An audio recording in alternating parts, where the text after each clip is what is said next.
What's going on? What's going on? What's going on? How's everybody doing? We are going to just jump right into it tonight. Is Pippi here? Good. Pippi, 30 minutes to an hour. If I'm still on after an hour, kick me off, all right? I don't want to be on here longer than an hour anymore.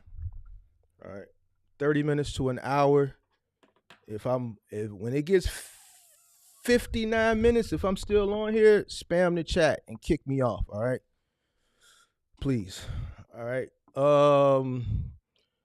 Shout out to all the MGM. Shout out to Great Polo. I see you. Danny, what's going on? How's everybody doing tonight, this Thursday night? Shout out to Kelvin Birch. Kelvin, I think Pippi put you on timeout by mistake last night. So it was a mistake. So she apologizes. I apologize. Shout out to Pippi. Shout out to all the moderators. Let me turn that up. I think she timed out somebody else too by mistake. I think it was Daniel.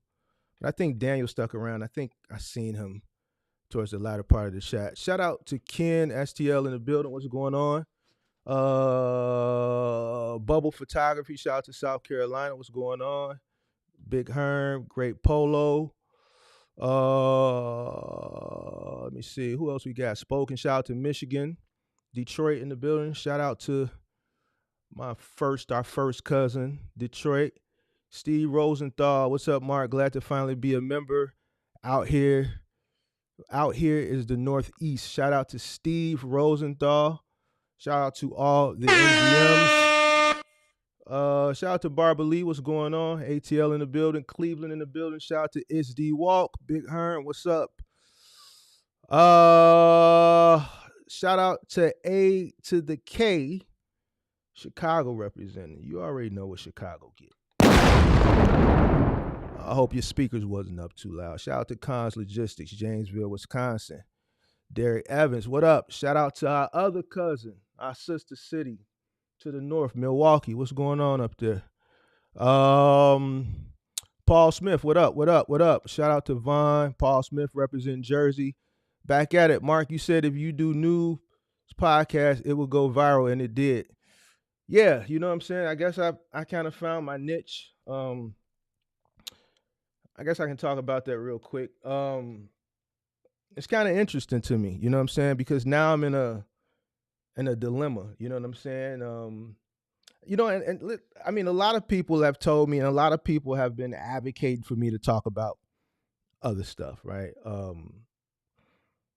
And it was something that I knew I could do, but I was kind of stubborn because I don't want to neglect my core audience, and I'm not going to do that. So I'm just trying to find a way to do both. Listen, I am a content creator because obviously I create content, but I don't deem myself a content creator by profession, right? I'm not a professional content creator. I tried something because I wanted to help people.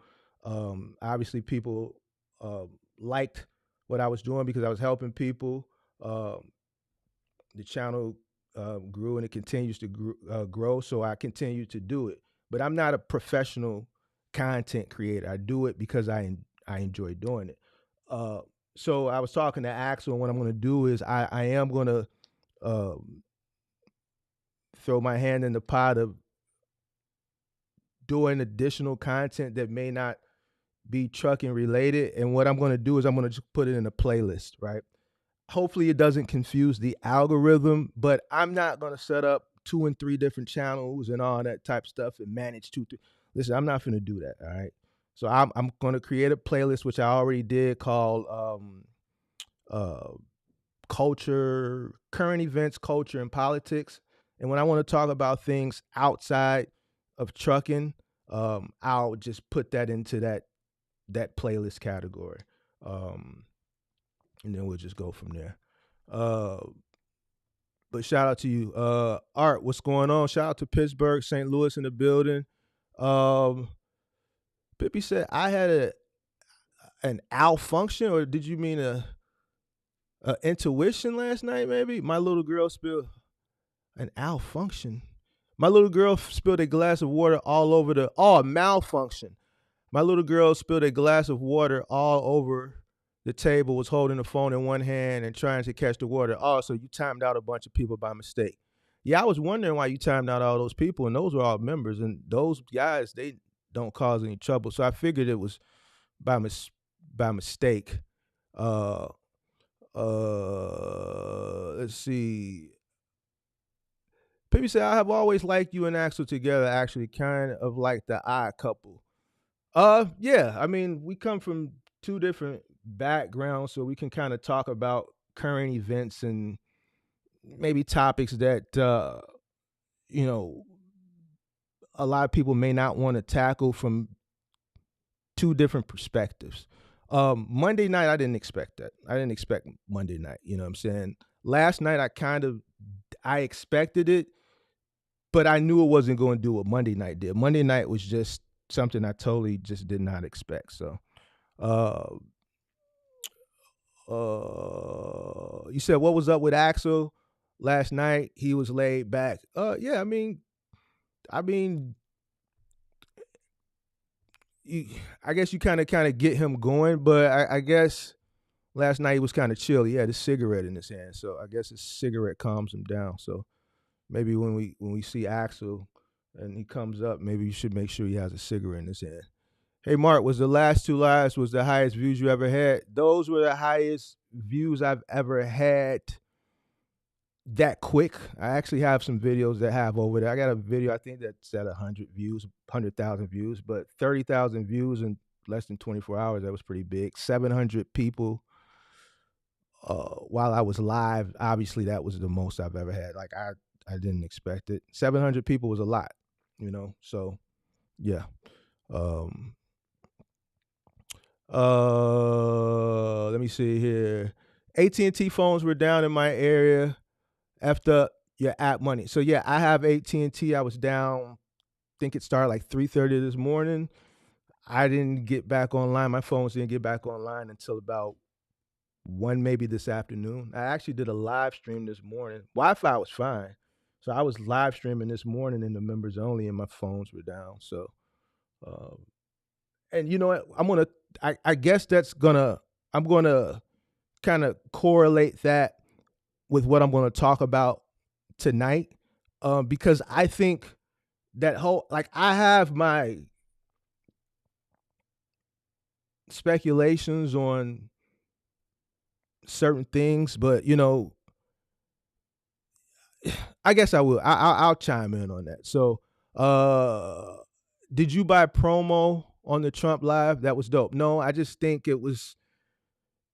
I think the topic was just trending, so I think that's ultimately why it did what it did. Um, You set a milestone for your channel Monday night, over 1,000 likes. Yeah, that was big. That was big. Shout out to everybody that came in Monday night and last night. I appreciate all you guys.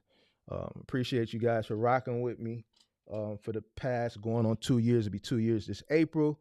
Um, we're gonna get into it tonight. Tonight, I want to give some bad news, some good news, and then I want to give my forecast. I know this is something that people, you know, kind of respect my take on. So I'm going to give an updated forecast on what I think based on, you know, what I see. We're close to about 3 months in. We're towards the end of February, so I can kind of see things um, a little bit clearer now. Shout out to everybody that's coming on in. All right, make sure you guys hit that like button. All right, so let's look at the poll. What do you guys want? We got 48 votes. Let's see if we can get it to 50 votes, and then I'll keep it open, but I'll just go off of that. It's obvious where it's going to land. So um, let me get 2 more votes, and we'll get this show on the road. Shout out to everybody that's coming in. Let's see here. Shout out to everybody that's coming in. We got 49 votes, 1 more vote, and then we're going. All right, we got 50 votes. All right, so here's the bad news, and I'm not gonna jump into the accountability character tonight because here's something too. I'm just gonna keep it funky with y'all. This week, I probably got more, you know, upset people. Not a lot, but I don't really see people getting upset in my comments. Maybe it's because I got a bunch of new subscribers and they don't understand the way we do things over here. You know, I've been doing content for what, going on almost 2 years, and we switched the channel to more accountability last April. So when you see my shorts and you see the animated accountability character, I'm giving you the education. It's just in form of an accountability character. You know, some people don't like it, right? The sentiment is very bad now. You can tell by the way people are responding. Listen, sometimes the truth may hurt you if you didn't do what you were supposed to do. You know what I'm saying? It's just the truth. All right. I'm not trying to be harsh. I'm just giving you the truth. So I'm not going into accountability mark tonight. Tonight we just going to keep it straight. All right, we're going to start with the bad news. Here's the bad news, and I'm just going to keep a straight face, no accountability. Unfortunately, a lot of you guys are about to fail, right? A lot of people are about to fail. I think we are entering the exodus, right? All right, I think this is going to be the exodus of all exoduses. I think the market is going through its final phase of correction. In order for things to get better, we have to go through this. There are about to be a lot of people that are about to fail, right? Now, understand that this is healthy, right? It's trucking, it's a market. It's just like any other market, right? You go through corrections. This is a correction, right?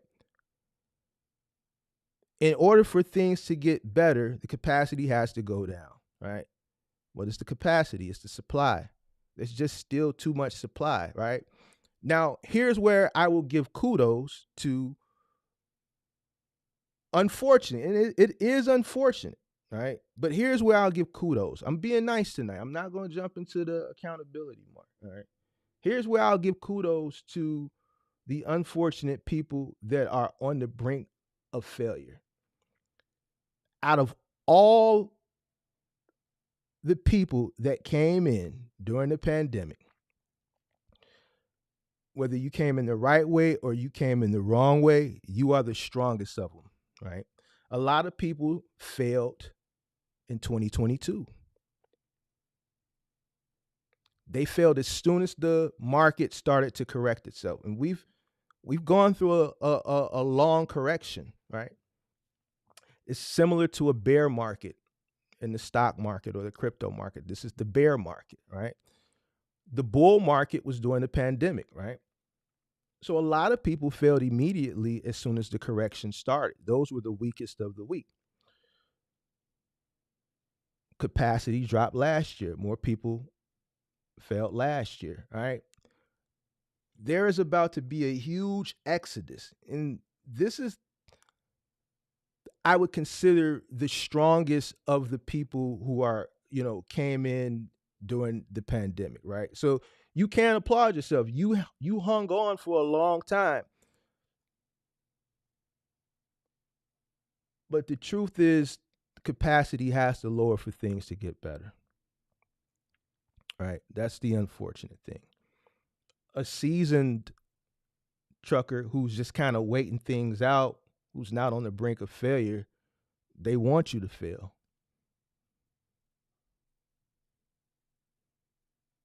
And this is not harsh. This is truth. The market is correcting itself. The supply is too high. Too high. All right. It has to come down a significant amount. And there's still a significant amount of people that are really, really holding on. And you're strong. That's the bad news, right? And that may be good news to some, but to those individuals who are on the brink of failure, you know who you are. You may not even be watching the channel. This is just what it is. Now, don't jump into the comments and say, I had a guy comment on one of my shorts that was a clip from a live stream I think I did last week, and it was the one where I titled it, why do you think you can start a box truck business with no money? And he commented like, man, once upon a time, I'm sure you didn't know shit. That had nothing to do with why you should start a box truck business, why you shouldn't start a box truck business with no money. Then he said something like, well, even peasants became king, which also has nothing to do. It just further proves the point of the sentiment. People are just mad and they're just looking for any reason to be angry at anybody who's telling the truth. I had another guy yesterday in one of my shorts say, man, I used to come to your channel for motivation. Now you just seem angry. I'm not angry, I'm just telling you the truth. It is what it is. Me telling you right now that a bunch of people are about to fail, it's the truth. It's a market. It's a correction. It's similar to the stock market when it's transitioning from a bull market to a bear market. What happens? There's people who win, but guess what? There's a lot of people who get caught left holding the bag. The people who get caught left holding the bag were the weak investors. Why were they weak? They were weak primarily based off their own decisions and their own ignorance. Same thing here. It's a transition. The market has to correct itself in order to get better, and there are going to be casualties. Majority of those casualties are going to fail because of the decisions that they made. Now, there may be some twos and fews who just caught some bad breaks along the way. This is true. But a lot of the overabundance of capacity that's still in the market that's holding on by their hair on their chinny chin chin, the reason why they're in that situation is mainly based on the decisions that were made. It could be due to ignorance and just a lack of understanding, and most of it is due to a lack of understanding. A lot of people invest into things that they do not understand. So this may be good news to some, but it may be bad news to others. All right, so let's move on because I want to make this quick. I'm being nice. A lot of people are upset, and I get it. This February sucks. If you followed the channel for a while, you've heard me speak on how February once upon a time was good, right? I spoke on the specific demographic that spent money during February, right? And I spoke on the reason why February was good. We didn't see that this year, right? And it was kind of expected. There was a little uptick in January. Some people saw the uptick, some people didn't. And the uptick that was seen in January, was due primarily to taxes, right? Now, why did we see that slight little uptick in January instead of February, right? We can charge that to the economy too and to the way things are as well, right? Once upon a time, people would get their taxes, their W-2s the end of December. Those people would hurry to file their taxes the beginning of January, right? The people who file early usually get them back sometime in February. You would see, or I would see, from a moving standpoint, a lot of moves in February. A specific demographic. I'm not going to go into it because I've spoke on it before.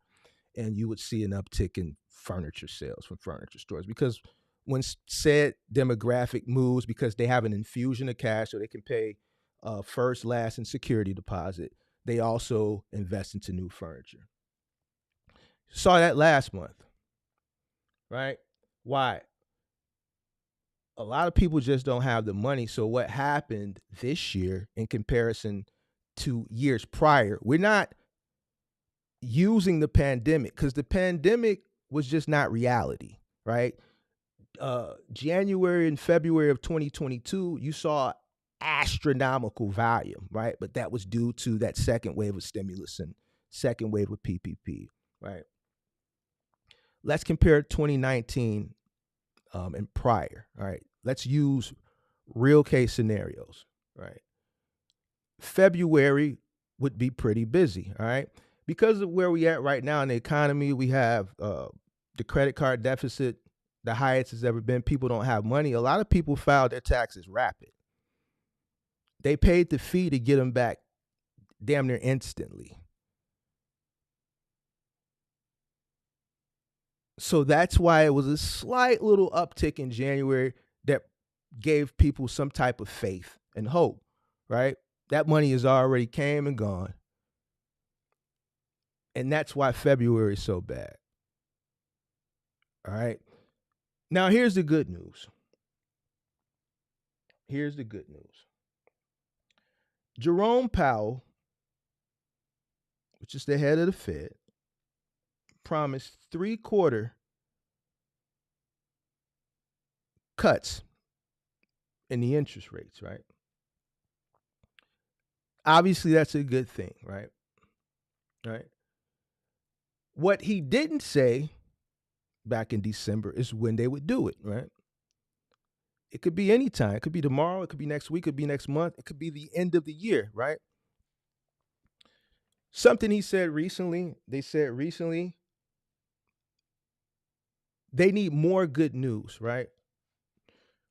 We saw the inflation rate at 3.14, I think, in November, and it went up in December to like 3.35, January 3.09, right? Something like that. Ultimately, the inflation rate's target is 2%, right? The reason why they haven't moved and they're going to keep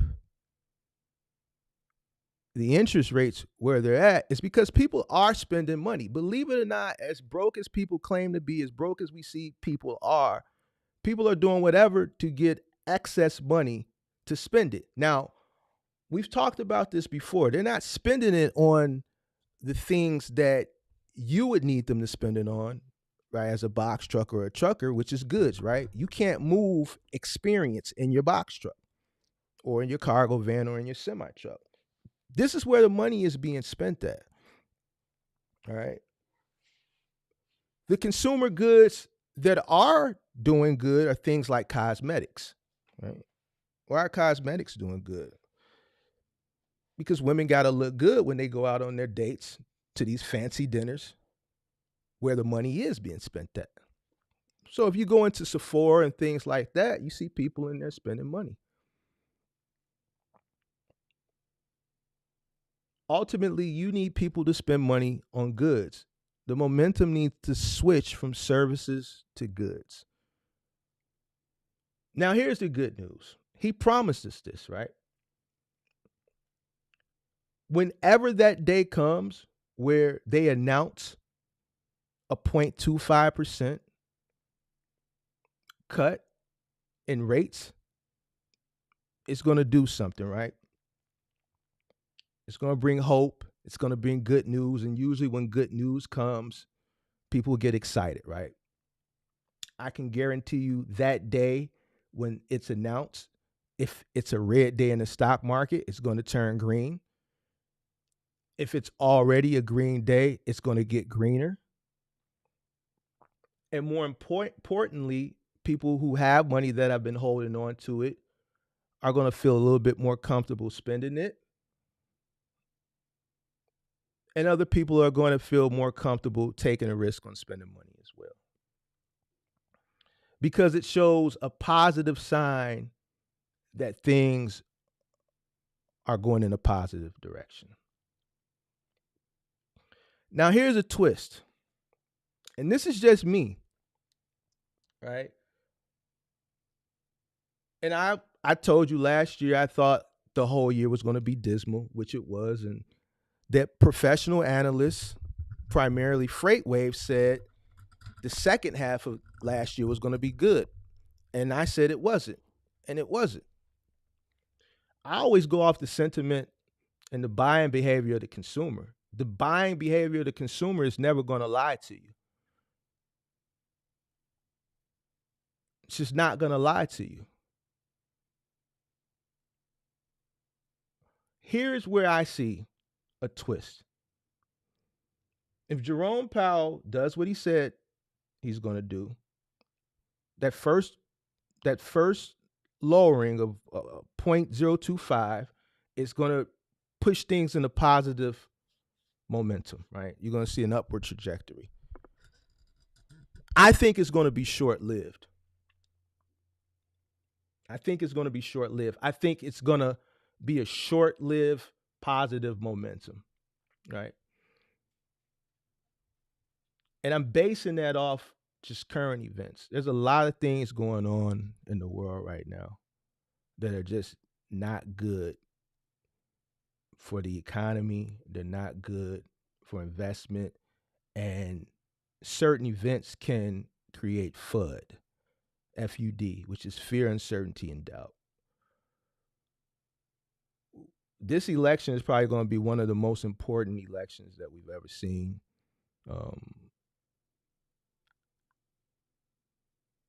It's already messy. I think it's going to get messier, right? Regardless of who you vote for, it's just a messy election. I mean, the Trump stuff, even the stuff with Joe Biden, with Hunter Biden finding cocaine residue on his gun, cocaine found in the halls of the White House. It's just a lot of bad news on both sides, right?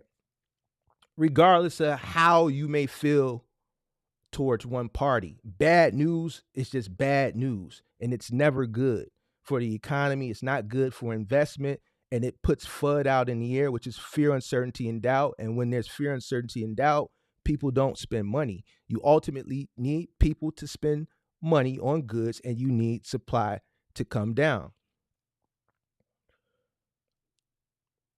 This migrant situation, and when we talk about it on the channel, I don't see a lot of engagement because I think a lot of people are middle American, and it hasn't really affected them yet, but it will affect you whether migrants are in your city or state or not. Why? Because this is going to be a crucial part of the election. Right now, it's the wintertime.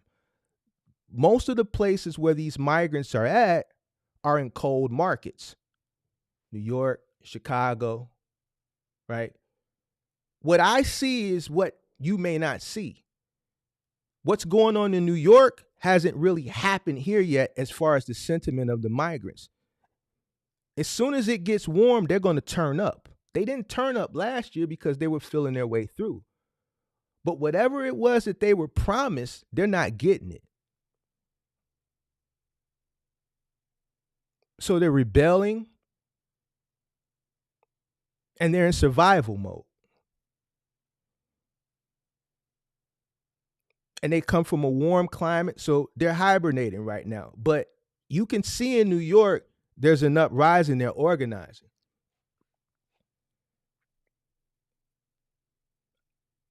It's about to get messy out here. We still got this whole thing with Putin. A lot of people forgot he made a promise. No one speaks on the promise he made. He said, don't get involved or I'm going to wreak havoc on your nation that you've never seen before. Something to that effect. He hasn't cashed in on that promise yet. But in the interview with Tucker Carlson, and I watched that interview, he pretty much said, we need to mind our business. And that was kind of a play off what he said when he declared war on Ukraine. Somebody mentioned this AT&T thing earlier. Now, I got affected by the AT&T thing. I have AT&T. That was really, really strange to me, right? Was it an EMP attack? It's a possibility. It's a possibility it could have been an EMP attack. It could have been a dry run.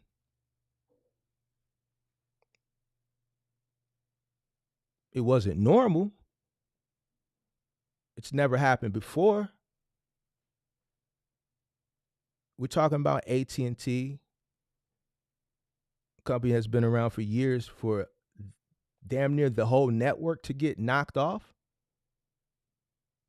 It was definitely some type of cyber attack.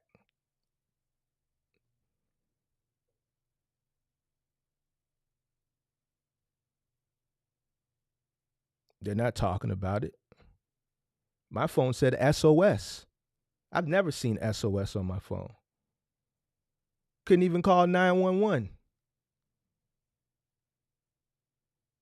It's just like watching a movie. What are the first things the enemy tries to knock out communication, the control tower, communication. Some people are saying that when those balloons flew across the country last year, they could have dropped them off in the mountains. I don't know. But I know it's not normal, right? So there's a lot of things going on, all right? I've been around for a long time. I'll be celebrating my 44th birthday in a few days.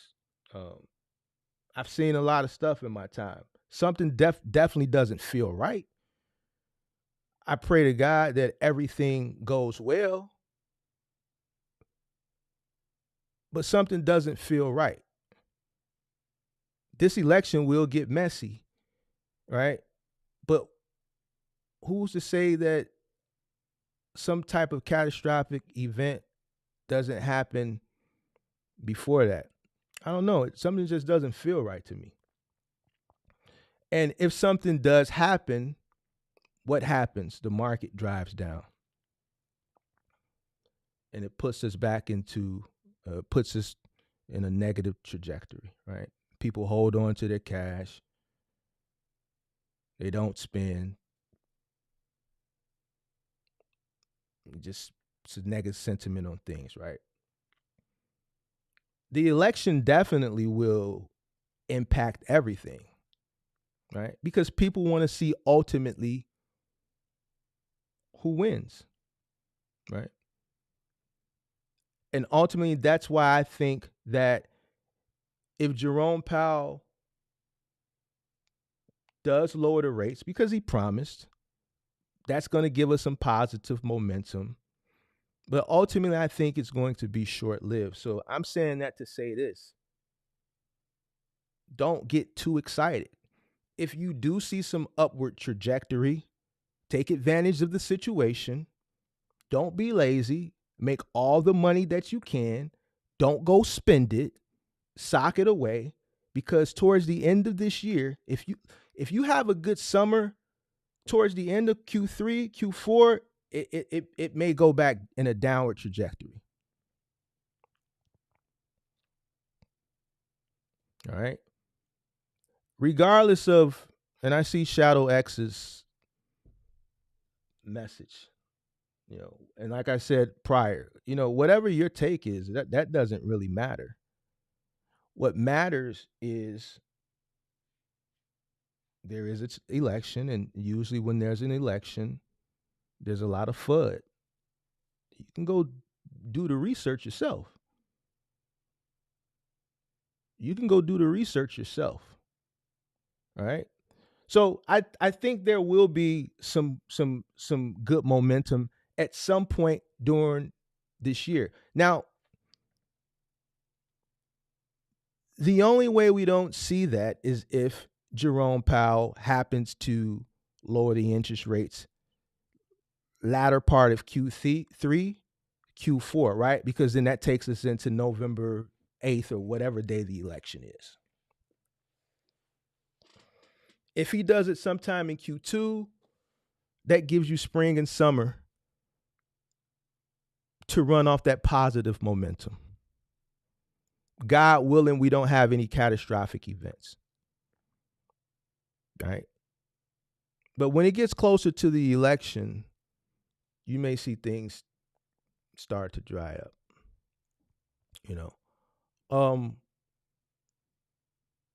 So that's what I see. You know what I'm saying? I think more people need to fail, which they are about to fail, unfortunately. If you're one of those people, don't get upset at me. I'm just telling you the truth. You know what I'm saying? I'm just telling you the truth.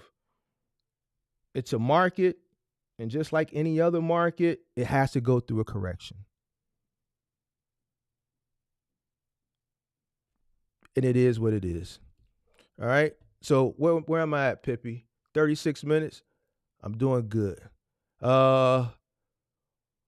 Benny says, I don't know why YouTube doesn't notify me about these lives. I don't know, probably because I'm telling the truth and I'm not telling people stuff that they want to hear that they don't need to hear. I'm telling the truth, so it's not pumping it. Leave the World Behind on Netflix is about the exact same thing. You know what? I just heard about that movie today. Something, I think the Obamas talked about it or something, or tweeted it or something. I'm gonna watch that movie. I'm actually gonna watch it probably tonight. I'm gonna check out that movie and see what the fuss is about. Pharmacies were hacked also. I didn't hear about pharmacies, but I did hear about a specific banking institution that was under cyber attack this morning. It didn't really make news. I just know somebody that works there, and IT there had been working since around midnight last night. Yeah, so there was a large banking institution that was under a cyber attack as well today. I didn't know about the pharmacy, so definitely something is going on. Where it's coming from, I don't know. I'm not going to speculate. I just know I'm not stupid, you know. So, but something definitely happened today. They're not talking about it, but it is what it is. Um, uh, did we ever get that Christmas gift from Kim Jong Un? I don't think so. And if we did, we don't know about it yet. Uh, Jonathan says, say, thank God his second business phone was an Android. The gig mark was open this morning. I don't think it was a thing between iOS and Android. I think it was just the service provider thing. AT&T was affected. They said Verizon, T-Mobile was affected, but not as much as AT&T. So, yeah, AT&T, yeah, I was out pretty much majority of the day. Kelvin says AT&T sucks. I've had AT&T since 2006, the same number. So it's been okay with me. I haven't had any issues with it, and that's why I can speak candidly on this. I've never seen anything like this, and I've had a cell phone since the late 90s. I had a Nextel. I remember some of you young guys probably don't even know what roaming is. I remember when cell phones used to roam. You know what I'm saying? I remember when, you know, you know, you had to you get so many minutes in a plan and then you get nights and weekends free. You know what I'm saying? I remember when you knew when you were getting a phone call when it was random. I forget, but you'd hear like the ticking in the walls and stuff, and then your phone was about to ring. So even back then, in the infancy of the cellular technology, I haven't seen anything like this. So you would think 20 some odd years later, the technology is advanced that a whole network wouldn't get wiped out. So it didn't have anything to do. It definitely was some type of cyber attack. It was definitely some type of hack. Because I'm old enough to, I had a cellular phone during the early stages of the technology, and I've never seen anything like this at all. So I'm speaking from being an experienced cell phone owner through different phases of the technology. So you saving these people money and a headache by telling them like it is. If they're mad, then they're gonna have to learn the hard way. Here's the thing, and that's fine. Like when they say these things, I know they're saying it out of ignorance and just and when I say ignorance is not a bad thing. Ignorance is just lack of knowing. And the people that do get upset, they're young, right? They're young, all right? So I get it, and I try to educate them. I ignore certain things, but when it's a young person, I'll respond, and I try to educate them on, you know, on what they're saying, right?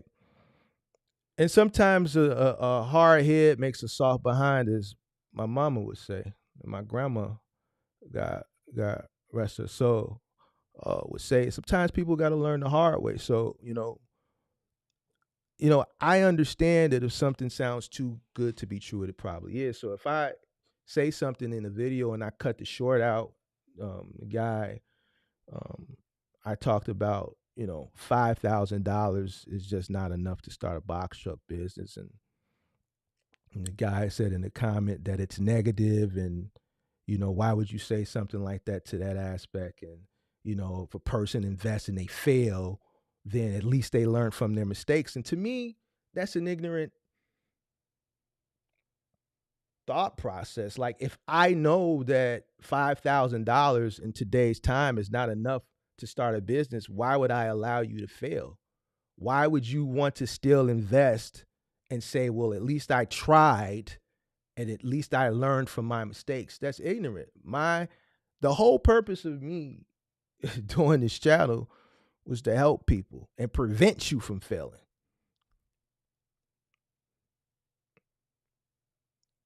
So when someone says that and they get upset and says that's negative, to me, it's crazy. I'm not here to tell you what you want to hear so you can feel good. I'm here to tell you the truth and what it is so that you can prevent yourself from failure, so you won't be a part of the exodus that's upon us right now, right? The people who are about to exit, what is going on right now is supposed to happen. A market is going to correct itself. It's just what it is. And I've been preaching economics since I started the channel.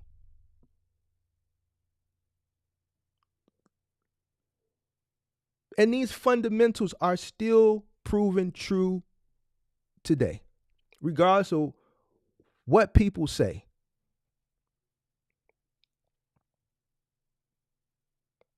It is what it is. You can't make something up from thin air. You just can't do it. I don't care what you do, what you hope, none of that stuff. You just can't pull shit out of thin air.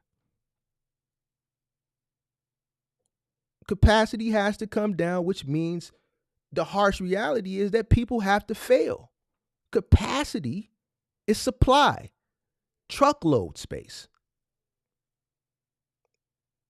People aren't spending money on goods. They're spending money on experience-based services. Facts.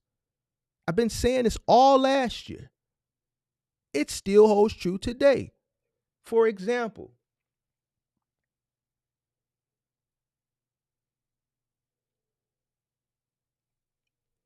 I don't eat meat anymore. But when I did, I enjoyed a nice steak. All right.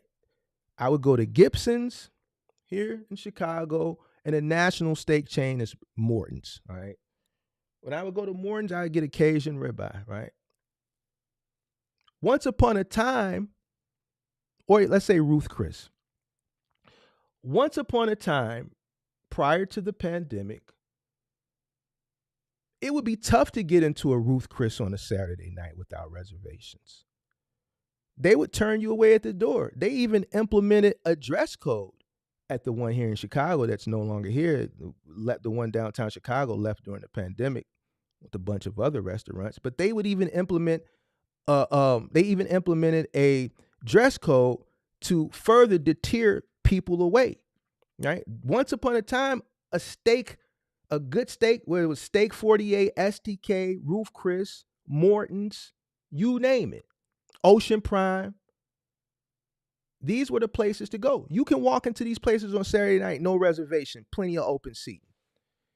Why? The new generation has come in. The pandemic came in. The influencers have come in. You got, what's the guy, Keith Lee? Now experience-based restaurants are thing. You got to go to places like Salt Bay, where the guy's doing this with the salt and all that stuff, and they're carving this up in front of you. Or a restaurant where they're bringing out the whole animal and they're roasting it in front of you. Or Girl and the Goat, or Nobu. Like, people love Nobu. Or Tao. These are experience-based restaurants, so people are willing to spend even more money. You go to these places on a Saturday night, you even try to make a reservation, you can't even find an open table for 2 to 3 weeks at a time. Can't do a last-minute date to Nobu.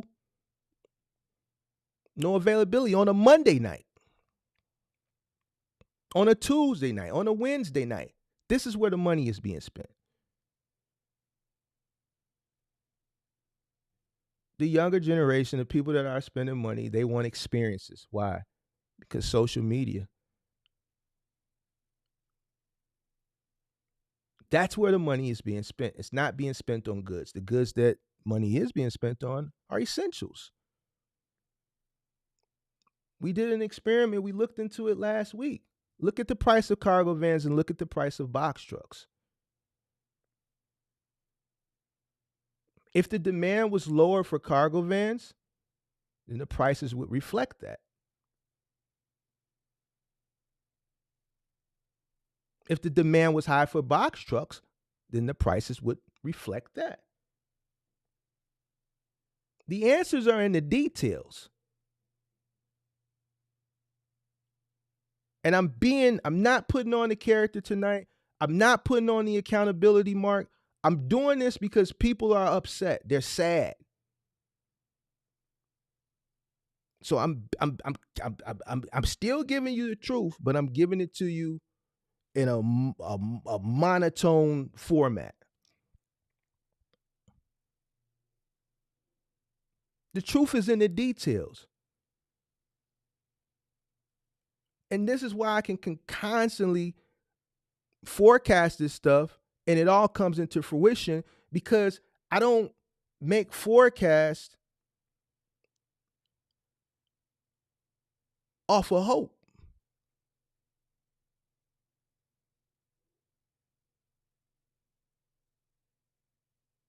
The last thing I want to do is come up here and make a fool of myself. Why? Because people are waiting on it. I've been saying that shit for 2 years now. I pride myself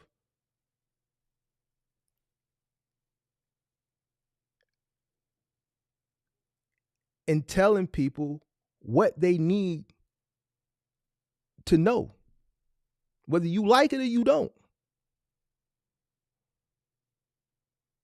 The proof is in the details. You don't have to be advanced in economics or the economy, I should say,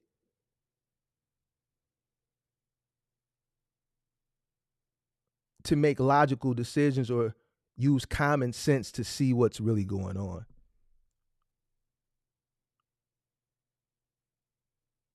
If you looked at a box truck 2 years ago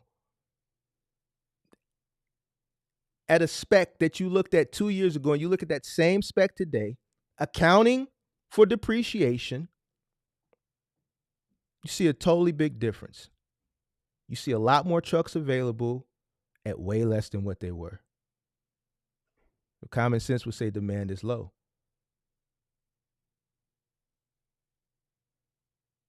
You're looking at cargo vans that are selling for more than box trucks.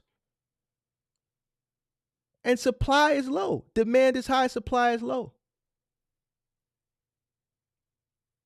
I got a guy who just bought a brand new box truck a few days ago. I'm actually going to post pictures. Congratulations to you. I was on a call with you earlier. If you're watching, congratulations. I'm going to share his cargo van. He got a Ford Transit T250 extended length high roof. He was looking at 3 cargo vans. 2. Well, each day he looked at one he called, it would sell like soon as it would get listed, it would get sold. Soon as the second one got listed, when he called and inquired, it was sold. He saw another one, he had to fly it, he had to put $1,000 for him to hold it. He booked a flight and flew to New Jersey the next day and drove it back to the suburbs of Detroit. That's the demand, especially for the extended length high roof. Proof is in the details. You can do this yourself. I've taught you how to do it. I've taught you all the secrets.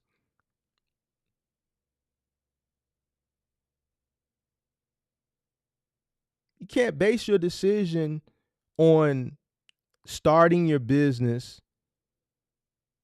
and forecasting your business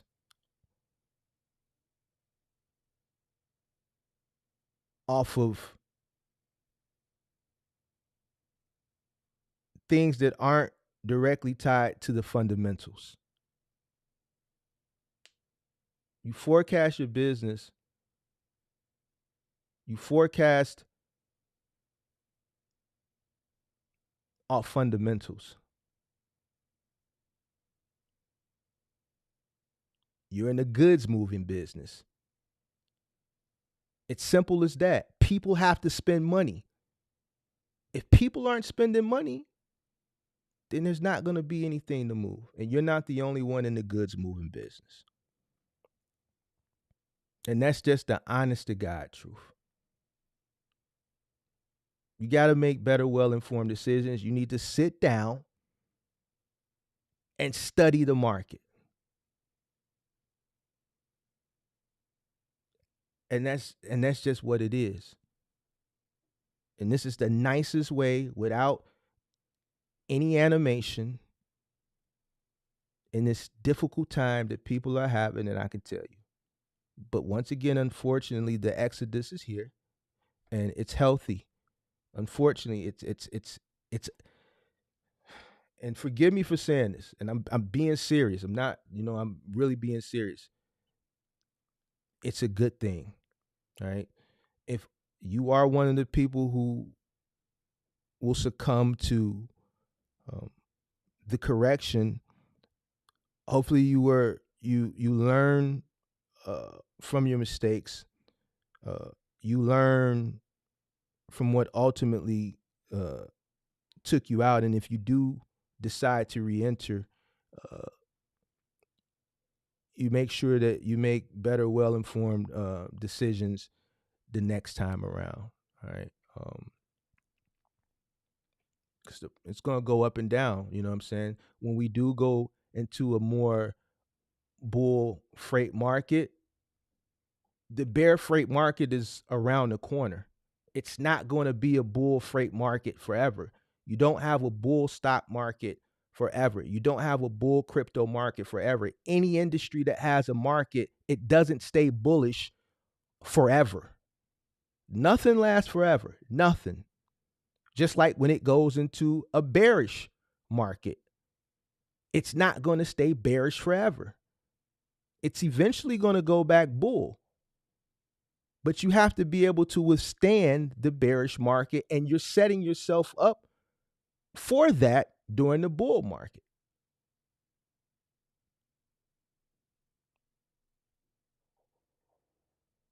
These trucking markets aren't cyclical like financial markets.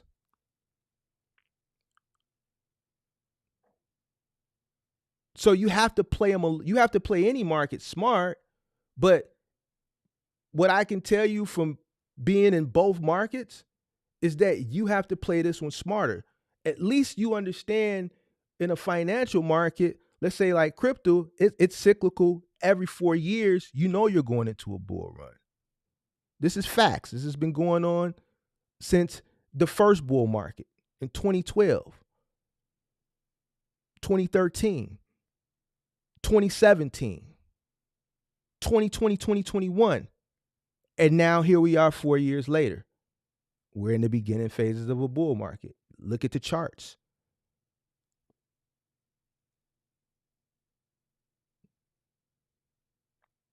What drove you into a bull market in 2020, second half of 2020, was free money. We were in a bearish market in 2019. Look how many trucking companies failed in 2019. 2019 was bad for trucking. What turned that bear market into a bull market was the pandemic and all the free money and people taking that stimulus money and spending it. Overcapacity, inflation followed behind it, which we talked about, which it had to happen.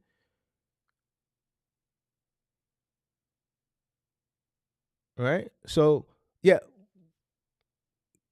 Good news when Jerome Powell lowers that first time he lowers the rate, that's going to bring positive momentum, right? Just remember I said it.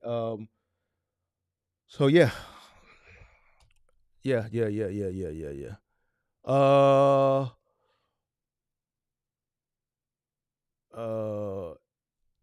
AT&T outage was great. Amazon load board was paying almost double for semis to damn area. Yeah. So even with that, one person's nightmare was other people's come up. Think about the DoorDash guy who utilizes his phone this morning and during lunch that couldn't do DoorDash. There's probably a guy who had, Boost Mobile or something, who was able to capitalize on that. So yeah.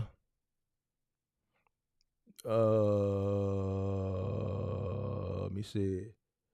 Fed is in a corner. They can't cut and will be forced to cut when there's a credit event. So the reason why Jerome hasn't cut already is like I said, people haven't slowed down. The whole purpose of driving the rates up was to slow down the economy. The unemployment rate actually needs to go up, right? Jobs need to get cut. It's just like, okay, this is a great segue. Just like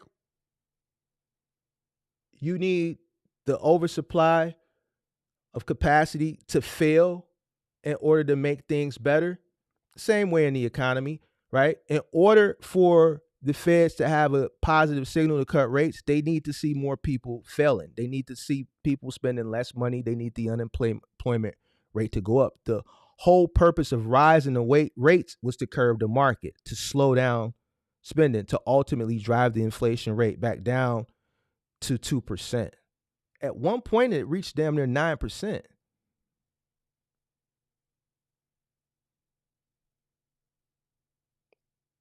So to curb that, you raise rates, right? So same thing. You need people to lose jobs. You need the unemployment rate to go up. You need people to stop spending money, which is what they're doing by raising rates is manually correcting the market. What's going on with the trucking market is correcting itself. It's a healthy correction. What Jerome Powell and the Fed is doing is a manual correction. They're forcing people to slow down on spending. So you're absolutely correct. They can't do anything until people stop spending money. Stop spending money. Trying to get working capital to rent a cargo van to eventually buy my own van and get into the box truck lane with the government contracts. Okay. You said you're trying to get the working capital. You just keep hustling. You'll come up with it. Keep hustling, keep saving it. With the market hitting all-time highs, financial conditions will stay loose, which means there's plenty of credit in the system, which leads to inflation staying stuck at above 3%, which leads to no rate cuts. Here's what I'm thinking. I don't see any rate cuts happening in Q1.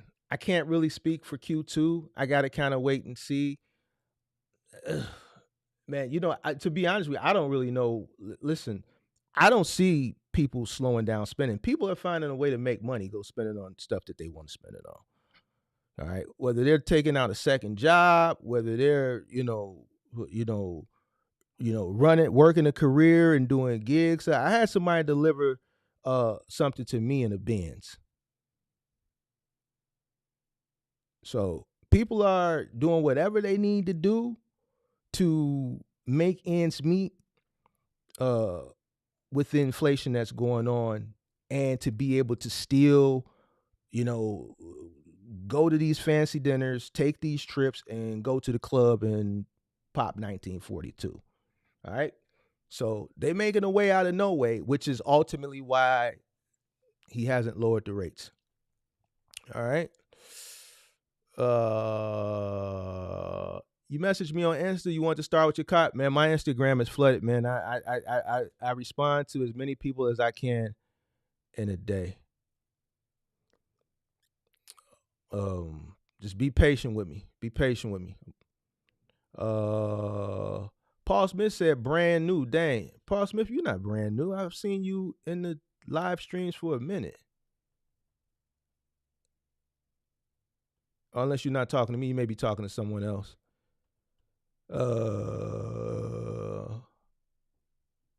Paul Smith, I thought you were one of the more seasoned box truckers. Let me see. Shadow says it was definitely a cyber attack. Biden called Putin a crazy SOB, and that pissed him off. I tell you one thing, it was definitely something. I don't know what it was, but I know it was something that it wasn't supposed to be. Donnie said, try having that Motorola 3000. I think I remember the Motorola 3000. I had a Nextel i1000, and then I think it was an i85 or something like that. The chirp. Yes, sir. The chirp, man. I'm telling my age, man. I'm telling my age, man. Man gonna be 44 in a few days, man. Who remember the brick phones, and who remember the phones that used to come in the pouch? I remember my mom had a phone that was in the pouch. You had a pouch on your shoulder, and then you unstrapped the Velcro, and I had a pager. I had a pager. I remember I had my little pager, man. It wasn't on. It was one of my mom's old pagers, and she gave it to me, and she used to let me walk around. Remember, we used to wear the carpenter pants, and you had that little utility knife pocket. I would put my little pager in the utility knife pocket. It wasn't on though. It didn't have no service, but I was stunting. I was stunting with my little sky blue pager. You dig what I'm saying? That's when things were just so simple. Why things gotta be so difficult now? Why things gotta be so difficult now? My first trip to Chicago had that lit red pouch phone. Damn, when was your first trip to Chicago? That had to be back in the middle of the 90s. True said, sound like y'all had some alien technology. It wasn't alien technology, it was just new technology. When technology is new, it's kind of big and bulky. As time goes on, it gets smaller and compact. St. Louis said he never even seen a pager. Wow. You never seen a pager, big dog? All right, man. Before we get out of here, man, we're gonna show you what a pager look like, man. You don't know what a pager look like? Come on, big dog. Come on, big dog.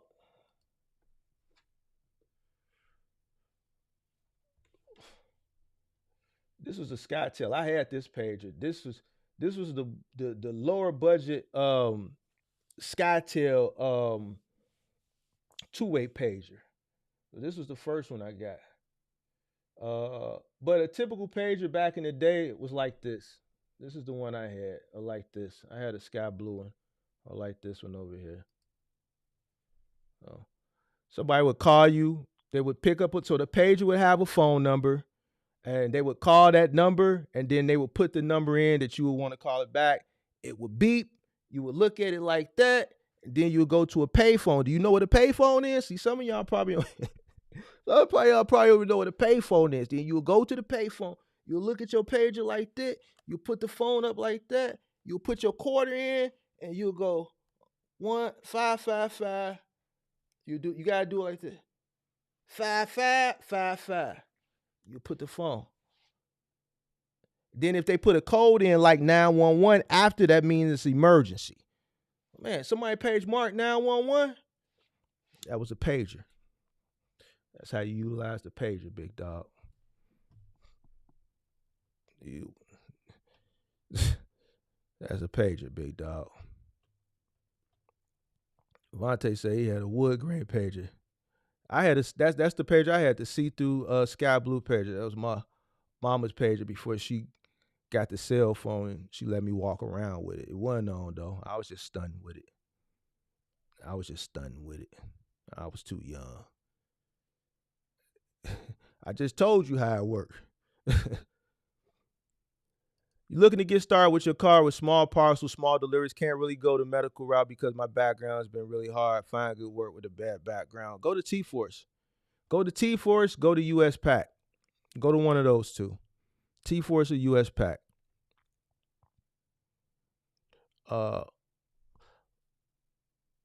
Like how y'all knew y'all was talking to the right person? Because whatever number they punched in, that's the number you call back. Right. Like James said, all the dope boys had them. You had a pager. If you had a pager, that means you was getting some money back in the day. See, nowadays, everybody, see, that's the thing with nowadays. Everybody got everything.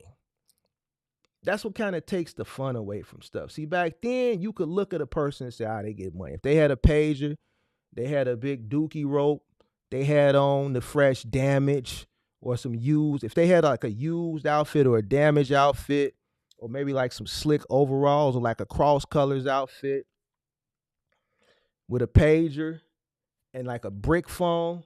You know what a brick phone look like? Let me show you what a brick phone look like. I'm gonna get out of here.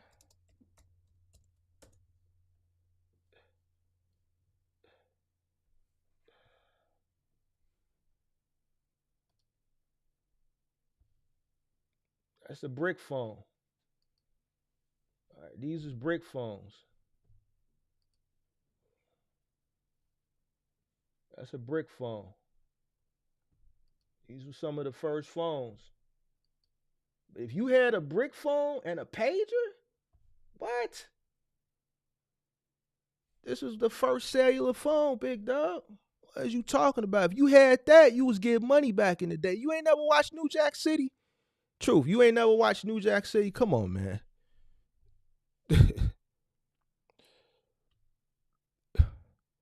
Shadow say he had 2 pages back in the day. We would text each other code. Some phone booths were free to text.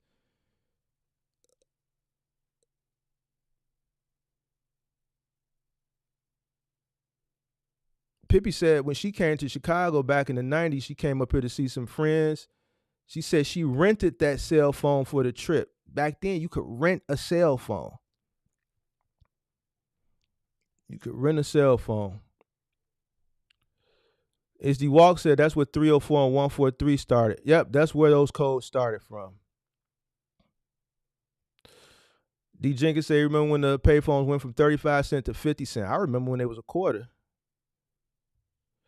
Fabe said, started cargo van business last month. I have an opportunity with Panther Logistics, just waiting for my license plate to come in from out of state. I plan to work my way up to a box truck over time. Congratulations, my friend. Congratulations on your new purchase.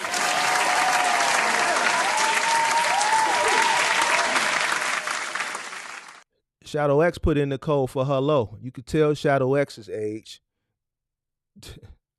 Shadow X is probably up there with me, or maybe a little older. St. Louis says first phone was Virgin Mobile Flip. I definitely remember Virgin Mobile Flip phones. I remember Virgin Mobiles. I forget the CEO of Virgin Mobile. What's his name? Is it Robert? Hold on. What's his name? Robert. Is it Robert? Virgin Mobile. No, it was Virgin founder. Was it Robert? Virgin founder. Richard Branson. So I remember when he had Virgin everything. He had Virgin Airlines, which is defunct now. Remember Virgin Records, which was a record store similar to, some of y'all probably don't remember, Tower Records and Coconuts back in the day. He had Virgin Records. He had Virgin Records, the record label. He had Virgin Airlines. He had Virgin Mobile. He had Virgin Music, which is the music record store.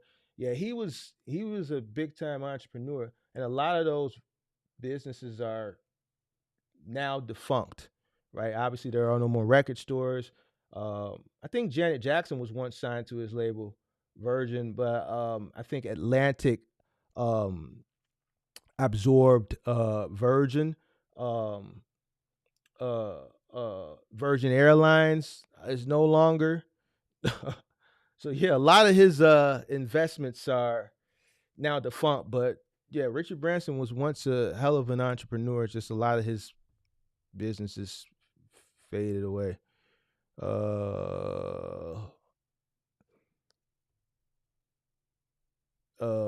Itself the rope. Yeah, man, you had to have a rope back in the day, or herringbone. Who remember the herringbones? They don't wear herringbones no more. The velour tracksuits, definitely the velour tracksuits. Triple fat goose. Certain rims on a car. Back in the 80s, it was BBSs. I know here in the 90s, you had to have 30s and Vogues. You know, the big rims wasn't a thing. The 20s hadn't came out yet. So if you had like some 30s and Vogues on a box Chevy, you was doing it.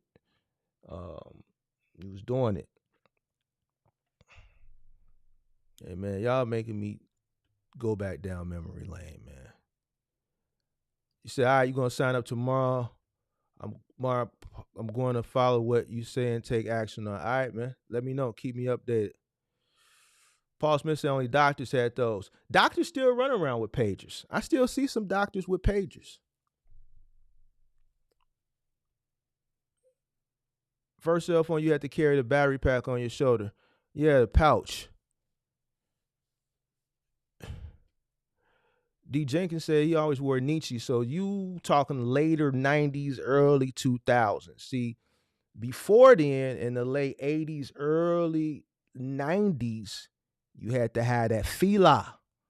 You had, see, Fila, some people may frown down on Fila now, but if you had that Fila tracksuit or that Troop, that Fila or that Troop, or I'm finna really take you back, that Diodora, what you know about that Diodora? Come on, man, stop playing. Some of y'all don't understand what's going on out here in these streets. That Diodora, that Troop, or that Fila velour tracksuit.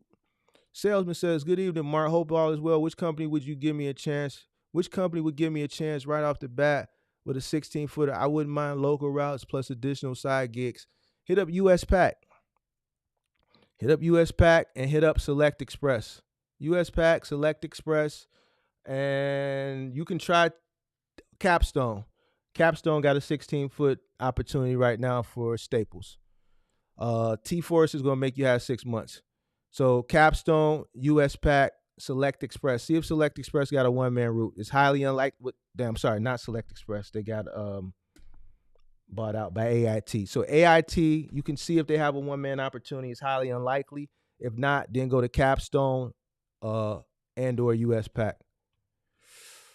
QTS, I'm glad I found your channel. You saved me from failing before I even got started. I appreciate you. I'm glad you found the channel too. Hopefully, the information I have on the channel can guide you in the right direction. It was business time when the antenna went fully extended. Yes, indeed. Yes, indeed.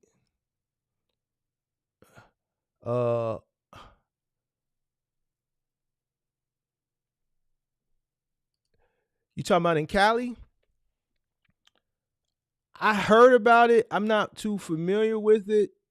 If you want to enlighten me, I've seen the news articles about it, but I haven't really clicked on those news articles because they don't directly affect me. So I haven't clicked. Tell me what the law is.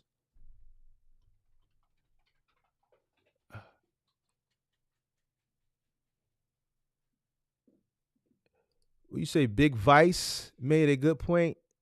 You mean Big Vic made a good point. If y'all want to boycott the brokers who's stealing from the carriers. Here's the thing with boycott, especially in the time we're in. Like I said on that live stream the other day, I didn't think that was going to come into fruition. And I was right. Like, man, people need money, man. Ain't nobody finna stop working right now. The only boycotts that essentially are going to work currently in this country are organized boycotts that are union based, right? Because individuals pretty much have no option unless you cross the picket line, and that's not something that you want to do, right?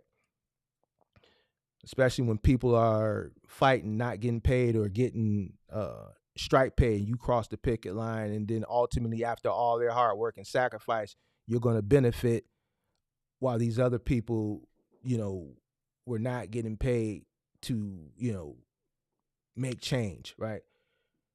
That's it. If it's unorganized or there's no union pushing it, then no one in their free will is just going to not work to make things better. Like, we are not organized like that. You are not going to get people on one accord. That's not going to happen unless a union is behind it. So in any aspect, it's just not going to happen, especially today. Yeah, I'm as old as watching VCR recordings of Barney and listening to music on my Walkman. Definitely remember the VCR. Definitely the Walkman. My first phone was Singular. I forgot who they was before that. Singular before that was Cellular One. Damn, man, I'm telling my age. Yeah, Singular Wireless was Cellular One prior to that. Cellular One. Yeah, it was singular spelled with a C. You are right, D. Jenkins. That definitely did happen. Mark, remember when waiting on nights and weekends? Yep. After 9 o'clock, you could talk all night. That's when you would cake it all night with whatever chick you was dating or talking to. You would get that call. You'd be like, damn. You answer the phone. You wouldn't even say, oh, call me back after 9 o'clock. And you would hang up. Or I'll call you back after 9 o'clock. What's up? What's up? It's important. All right, man, I'm gonna call you back after 9 o'clock. Yep. You had to like keep a track of your minutes and shit.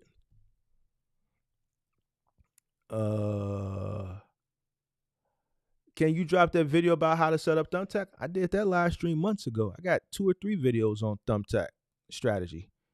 Just go through my live streams. It's not a video, it's a live stream. Go through the live stream from about 4 or 5 months ago and just search Thumbtack. It should pop up. It was a live stream. Doctors and Dope Boys had pager. Yes, sir. Vaughn said, you talking about Richard Branson? He is. What is he invested in now? Let's take a look.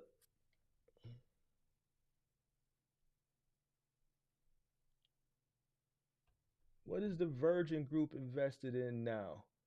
So Virgin Records is no longer here. Virgin Airlines is gone. His trains are gone. His space travel, that didn't make it. That dissolved in 07. His hotels and healthcare and charitable influence dissolved in 2019.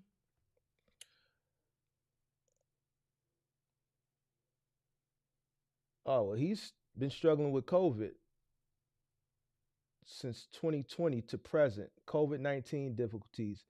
Shoot, they even got a section for Richard Branson as failed business ventures. Branson has been involved in a number of failed business ventures such as Virgin Cola, Virgin Cars, Virgin Publishing, Virgin Clothing, Virgin.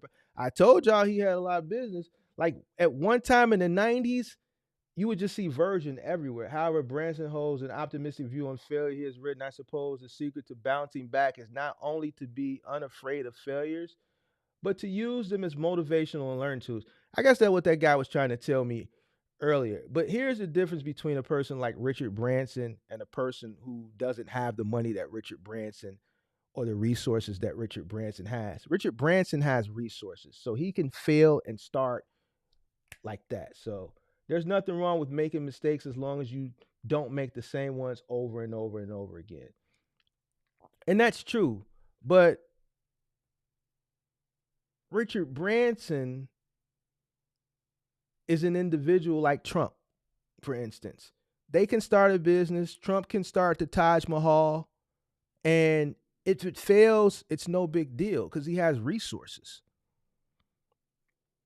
Coming from where we all come from, unless there's like a 1%er in here, you know what I'm saying? People who are born into wealth,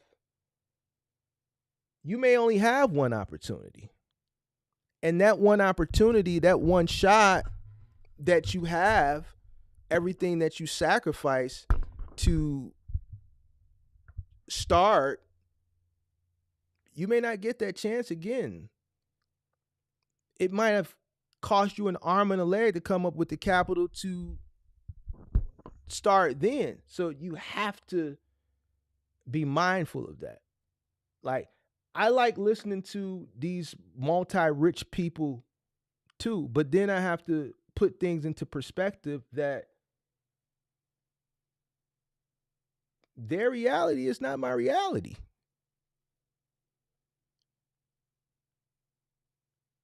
Their upbringing wasn't my upbringing. Their resources are not my resources. I have to work harder. I have to invest smarter. I have to do more due diligence. I'm afraid of failure. Failure scares me. And you need that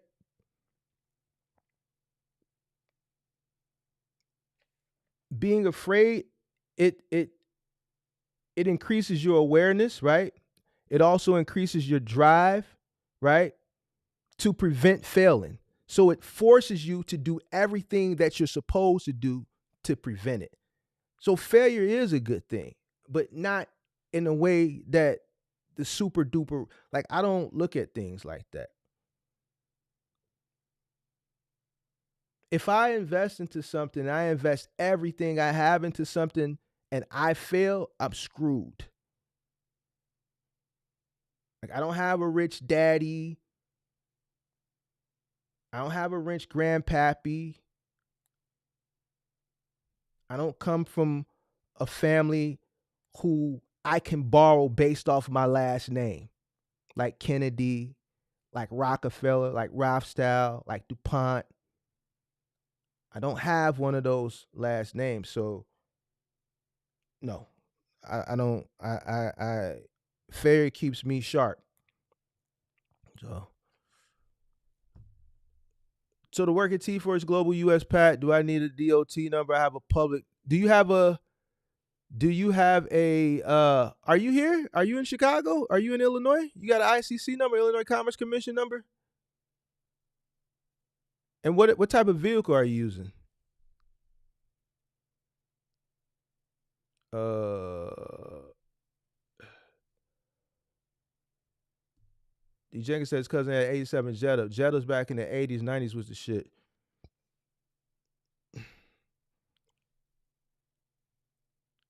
Jonathan said the pages now you can talk through. Yeah, I ain't up on the new joints. Them probably what the doctors got.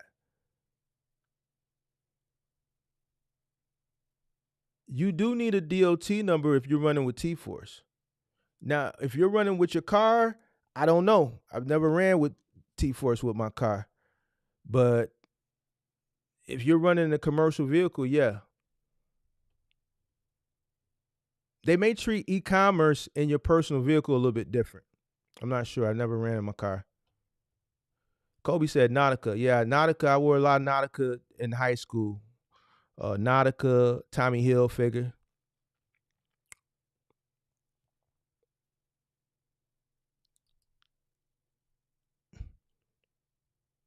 Najee said the 70s baby started true fashion. I don't know, man. Back in the 70s, well, I guess you could say 70s baby, so it came into the 80s. All right, so you was rocking the Lees with the Jordans. Like me, we was rocking the tight Lees with the Jordans. Uh, the Levi's, the Lees. So you may be right. We had a Malcolm X cap with the cross color polo. You might be right. Mark, remember pressing your jeans and having them creases? I definitely remember the creases. Heavy on the starch. Heavy on the starch with the creases. I remember the Carhartt jackets. I remember the creases. I remember the Billion Bay jackets. Listen, listen. Those who's in Chicago, I know y'all remember Jewtown back in the day. Mama used to take me down to Jewtown on Halsted Street. All right, Jewtown was where it's at, and it was called Jewtown for a reason, because you could go down there and Jew them down because it was the Jew, and you could Jew them down, Jewtown. But they had all the dope stuff. They had the overalls. You could go down there and get a Polish. You take what I'm saying? You can get you some slick overalls. You can get you a Billion Bay jacket. You can get you a fresh pair of lugs. The starter coats. That's where you went and got you a starter coats. Then you can run down the street on Roosevelt and get you a $1.50 hat at Briars. Avirex jacket was late 90s. Late 90s. Avirex jacket got popular after Belly came out when Nas had the Avirex jacket on in the 90s and Belly. When Nas wore the Avirex jacket and Belly, that's when they went through the roof. Johnson said, don't call me before 9. Yep, you couldn't call me before 9 when I had that next tail.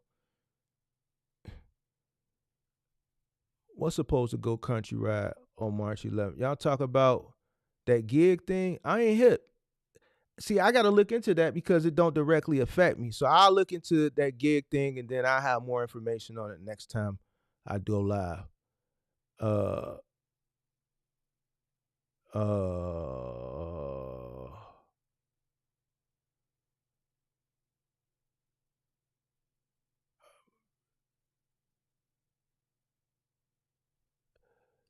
Daquan said, "I'm gonna be honest. I need the money. I'm a hawk. I'm gonna take it. I'm not letting politics stop my bag." See, that's what I'm saying, y'all. Ain't no way that you can organize a boycott unless it's union based. People are not gonna just, oh, we need to drive up the rates. Everybody don't take freight. It's not gonna happen. It's just like when I said, man, stop telling people to stop taking cheap rates. When y'all say that stuff, it's like a waste of breath.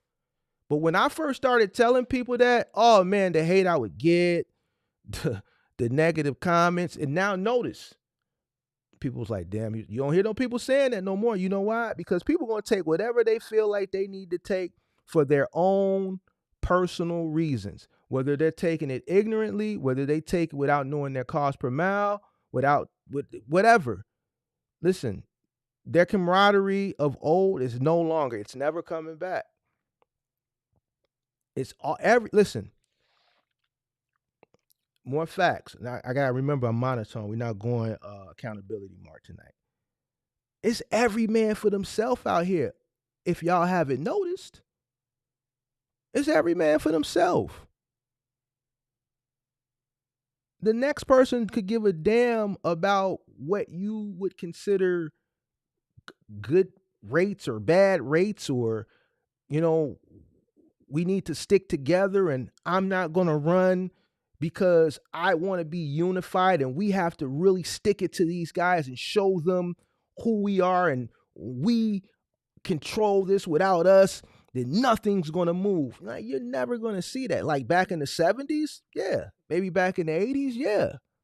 You know, a driver would get on the CB and you know, stir up, you know, and rally up the troops. And you would have that camaraderie back then in the 70s and maybe the 80s. Shit, maybe even the 90s. But today in 2024, listen, it's every man for themselves. You don't even see structure and unity in the streets no more.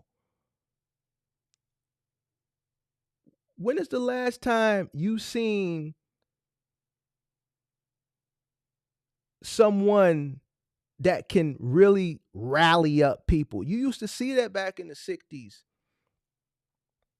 and the 70s.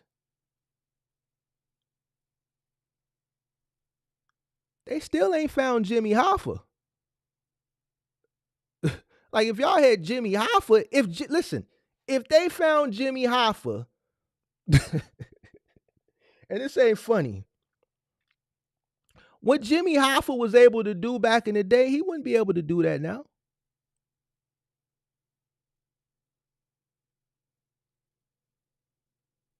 Back in those days, you had special individuals. You had guys like Jimmy Hoffa. You had guys like Martin Luther King. You had guys like Malcolm X. You had guys like Huey P. Newton. People that could start revolutions, that could rally up the troops and get people behind them. Name me a leader nowadays that has risen up and has been able to organize people in any industry. I'll wait.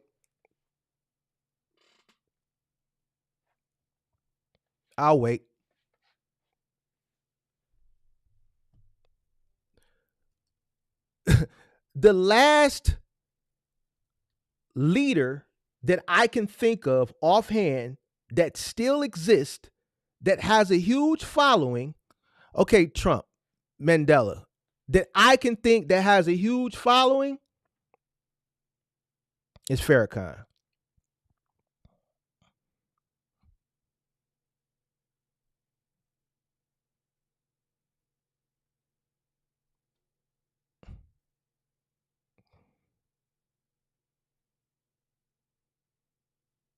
I'm saying, and I'm speaking in terms of rallying up people for the greater good, not political rallies where, okay, we're going to vote for this guy or we're going to vote for that guy. I'm talking about, this is why I named the people that I named: Martin Luther King, Jimmy Hoffa, Malcolm X. I mean, Jimmy Hoffa was, you know, he did his dirt, but, you know, truckers were making a shit ton of money back then. But that was also be prior to deregulation too. But you get where I'm going with this. Martin Luther King, Malcolm X, Jimmy Hoffa, Huey P. Newton,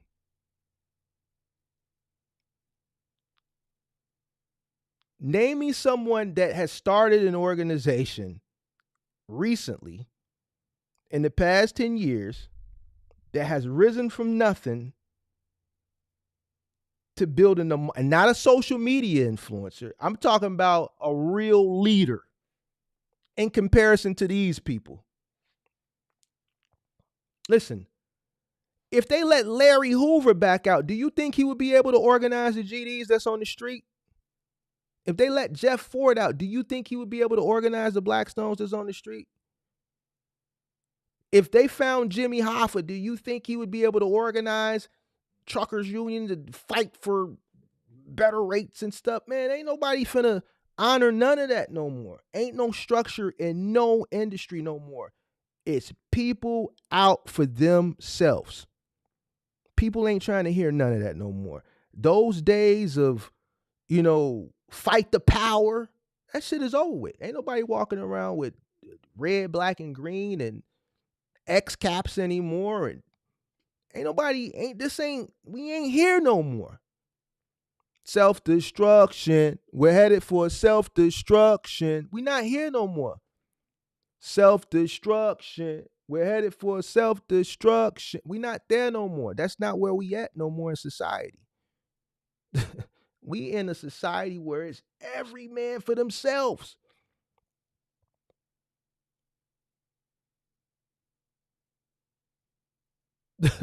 Daquan just told you that. He said, man, forget what y'all talking about. I'm going to go get it. I ain't doing nothing. Yeah, y'all want to sit down and not do nothing? If I see an inkling, if a little y'all sat down and that drive up the rate, guess what? I'm going to go get that increase because you won't. Yeah, drive it down. Yeah, we need a nice percentage of y'all to boycott so that can drive up the rate so I can go get it. That's the thought process right now. It's every man for themselves. So it's just like I talked about earlier. You got to understand what's going on out here. And you got to adjust. You can't run off what you want to happen, man. Shit don't work like that no more. It don't work like that no more. Like the late 80s and the late 90s, oh yeah.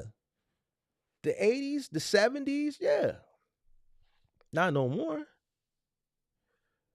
Great Polo said the box, music television that you control. Listen, I was watching The Box one day in like 94. I swear to God. This is when you could call up and order a video for like $2.75. I watched For the Love of Money maybe 100 times back to back.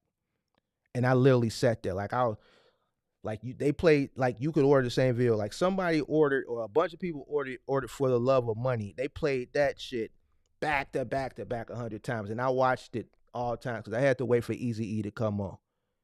I had to wait for Eazy-E part to come on. He had the blowout, man. He didn't have the braids, man. I know what The Box is. Great Polo. You can't get me. I know what The Box is. Music television that you control. MTV bought it and turned it into what you now know today as MTV2. No need for bootlegging the Playboy channel on my end. My sister worked for Circuit City. Circuit City, I remember Circuit City, which was owned by Cablevision, so all the employees got free cable. I remember the Playboy channel, nothing but corny. I never watched the Playboy. Well, I didn't have it. Obviously my mother wasn't going to order that. Yes, for T-Force you do. If you're in a commercial vehicle, yes.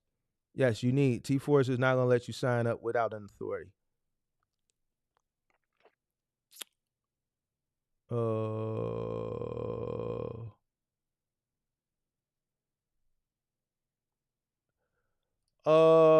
Yeah, I got another contact. I'll put it up tomorrow. If not, just remind me. I'll put it up tomorrow. Hey, listen, guys, let's get the Pippi, delete all the POR, you know what I'm talking about, comments. We got to keep the algorithm going. We can't put those words in the chat, please. Listen, this ain't XVids. This ain't P-Hub. Come on now.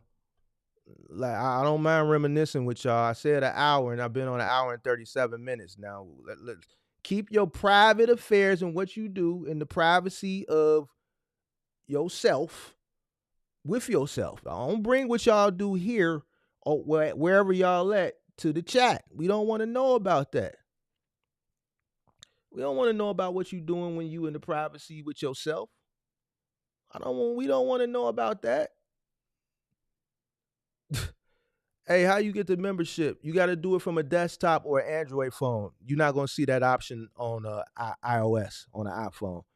You'll see the join button on the home page of the of an Android or any desktop, whether PC or Mac.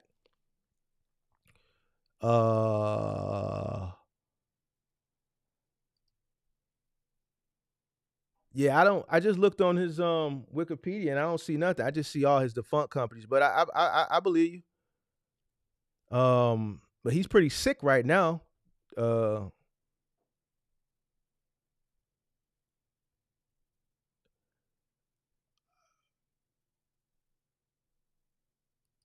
You make 500 a week. Yeah, you got to bump that up, big dog. If you in a cargo van, we need to get that to 300 to 500 a day, big dog. Yep. So you don't need a cargo van with the car with T-Force. All right, just a sole proprietor or LLC. So you can actually run as a sole proprietor with your car with T-Force. Acura Legend, yeah, a historic vehicle in the early 90s.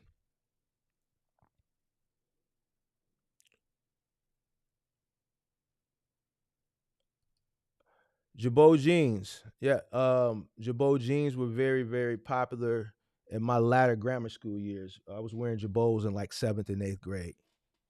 This is before they started putting those weird straps on there, you know. You could tell it was Jabot jeans because they would have the tag right by the zipper, right in the crouch area on the zipper. I could tell who the real OGs in here, man. I could tell. Shadow X, you from the crib? You from Chicago, Shadow X? Class of 94? Oh, yeah, I think Shadow X from the crib. If Shadow X, let me know you from the crib, man. We're going to drop a bomb for you. Now, you say he was a B-boy, so fashion was everything. Had to look good when breaking. I hear that. I was a hip-hop head. I turned hip-hop head in the 90s, man. Two-door axe. Y'all talking about the two-door axe? QTS says, I have to make more money. I'm so tired of being broke. 500 a week is ass. I'm sorry, but it's ass. You got to get that. If you in a cargo van, we got to get that to 300 to 500 a day, big dog. Straight up. We got to get that to 300 to 500 a day.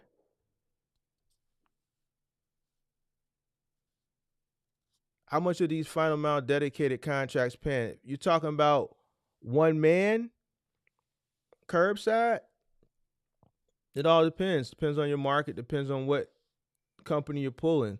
Could be as low as $600 and as high as $1,000 a day. So it all depends. Hey Mark, what's the play on the stocks I'm trying to get in and learn? Man, we running it up, man. You got to join the members only. We've been focusing more on, man, I'll give you a hint. We've been focusing more on crypto right now because that's what's really bubbling in a specific sector.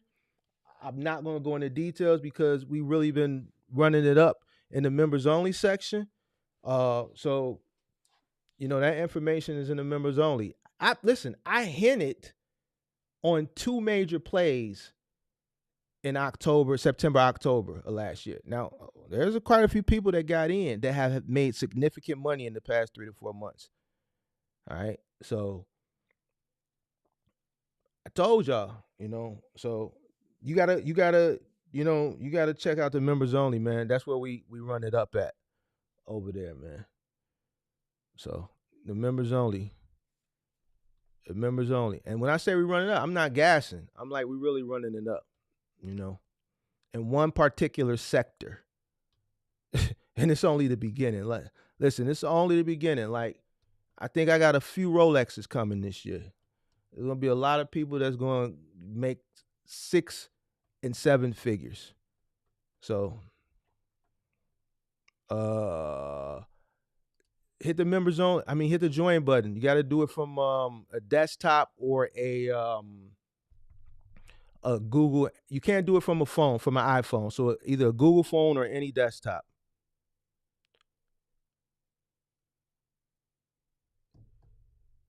Ye is all right, man. Ye wanted out of all his contracts, so Ye did what he needed to do to get dropped. That was the only way he was getting out those contracts. Don't let listen. Ye is not who y'all think he is. Ye is a normal person. The Ye that y'all see when it's album time is album time. It's press time. So he puts on a character to sell albums. The music is always going to speak for itself, but the controversy he puts on, he knows how to draw controversy around him to push albums. The whole bipolar thing, and all the antics, that's an act. If you run into Ye in real life, he's a normal person. All right. Now, the whole thing he did a year or two ago with the Jews, I think that was a calculated play to get out of the contracts. He had stated he wanted out of all his contracts. No one was going to let him out. So he did what he needed to do to get out of his contracts. And that was the one thing that he knew he had to do. So he got dropped from the label. He got out of the Gap deal. He got out of the Adidas deal. So he's free. All right. His album came out independent on Yeezy. He has producing all his clothes are being manufactured through Yeezy. And he got out of everything. He doesn't even have his own label. He even got out of Good Music. Good Music is defunct. He wanted out of Good Music. So his own label, he got out of it. He didn't want anything to do with it anymore. He didn't want anything to do with the label or the people, and started his own label, which is another label, which is Yeezy.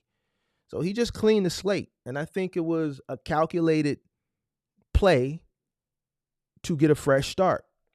I don't think it was definitely deliberate, but it was a calculated play.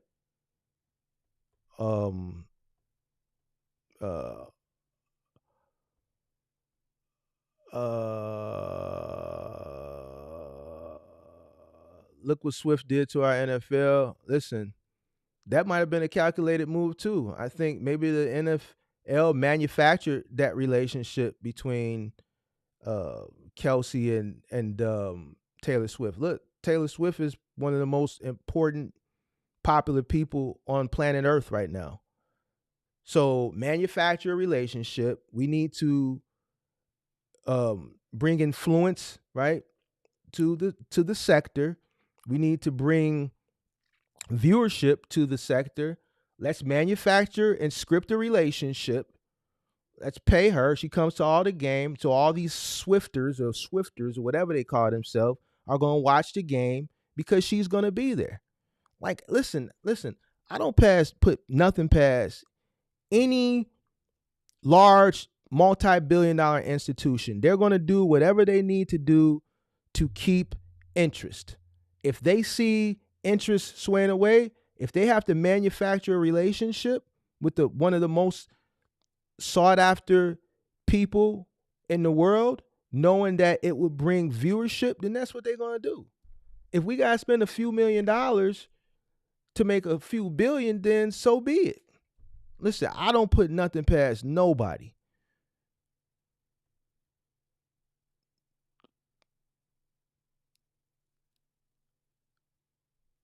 Manny, I agree with you. I don't think any old leader would do much damage today. These shorties is just out of control. Ain't nobody listening to nobody out here in these streets. People are really out for themselves, and I think it has to do with the loss of religion in our lives. Just my opinion. I agree with you to some extent. We're in a society where money talks and everything and everyone don't matter. I agree. No God, no sense of community, no family, etc. Everyone wants to be a superstar. I agree. I think religion is, they're trying to take religion out of school. Do they still do the Star Spangled Banner in school? You still got to stand up and put your hand over your heart and do the Pledge of Allegiance and the Star Spangled Banner? Is this still something that goes on in school? I don't know. Can somebody inform me? Because of what do we used to have to say with one nation under God, indivisible, with liberty and justice for all? That whole uh, one nation under God, is we still saying under God? We still doing that?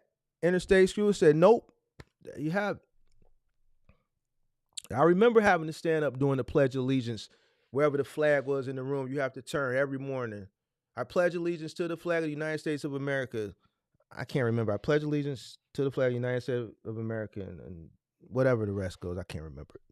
Y'all get the point. But so we don't do that no more, right? So, I was talking to my mom a few weeks ago. Devout Christian, goes to church every Sunday. She goes to a big church. Membership or attendance did not come back after the pandemic. When the pandemic came and, we went to Zoom and Facebook video and YouTube streaming for church, that attendance hasn't come back. So that's another big thing. People don't even go to church anymore. So yeah, I agree.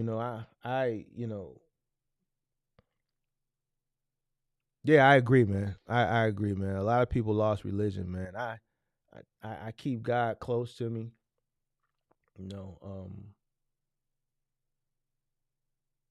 Yeah, I agree, man. Because some of the stuff that now I'm thinking about that's going on out here in the world, like some of the egregious things that people do, there's no way they could do some of the stuff and believe in God. You know, yeah, I agree with you on both things, the no God and the superstar. Everybody wants to be somebody.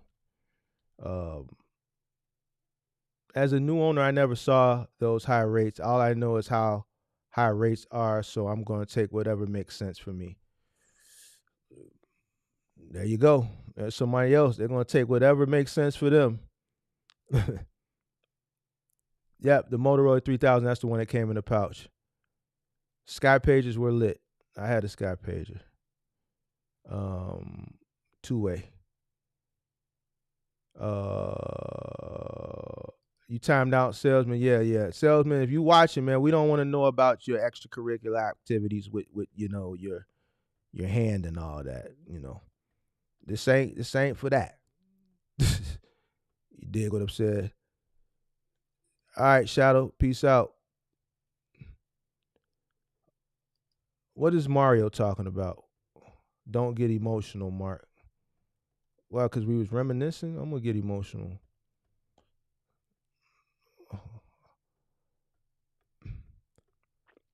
Hey Mario, what is Mario talking about? Where was I at when he put that? He might have been talking about when he was reminiscing. Let me see. Oh, they still do it at games, the Star Spangled Banner, or the Pledge of Allegiance, or whatever, or both, or whatever.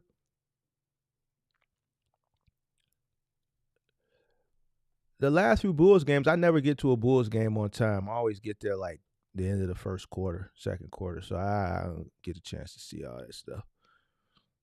I ain't been to no Bulls game this season. I ain't even interested in going. And guess what? I get free tickets. I don't even have to pay for Bulls tickets. The only tickets I got to pay for is if I sit on the floor. But I get like free level 1 tickets, and I don't even go anymore, man. It's just that sad, man. Members only from any desktop computer or an Android phone.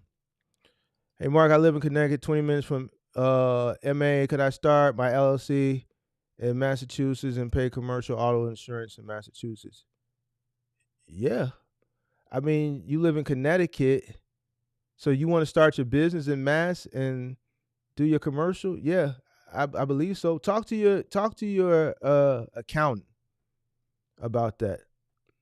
But I would. Why not? There's plenty of people that live one place and start a business in another place.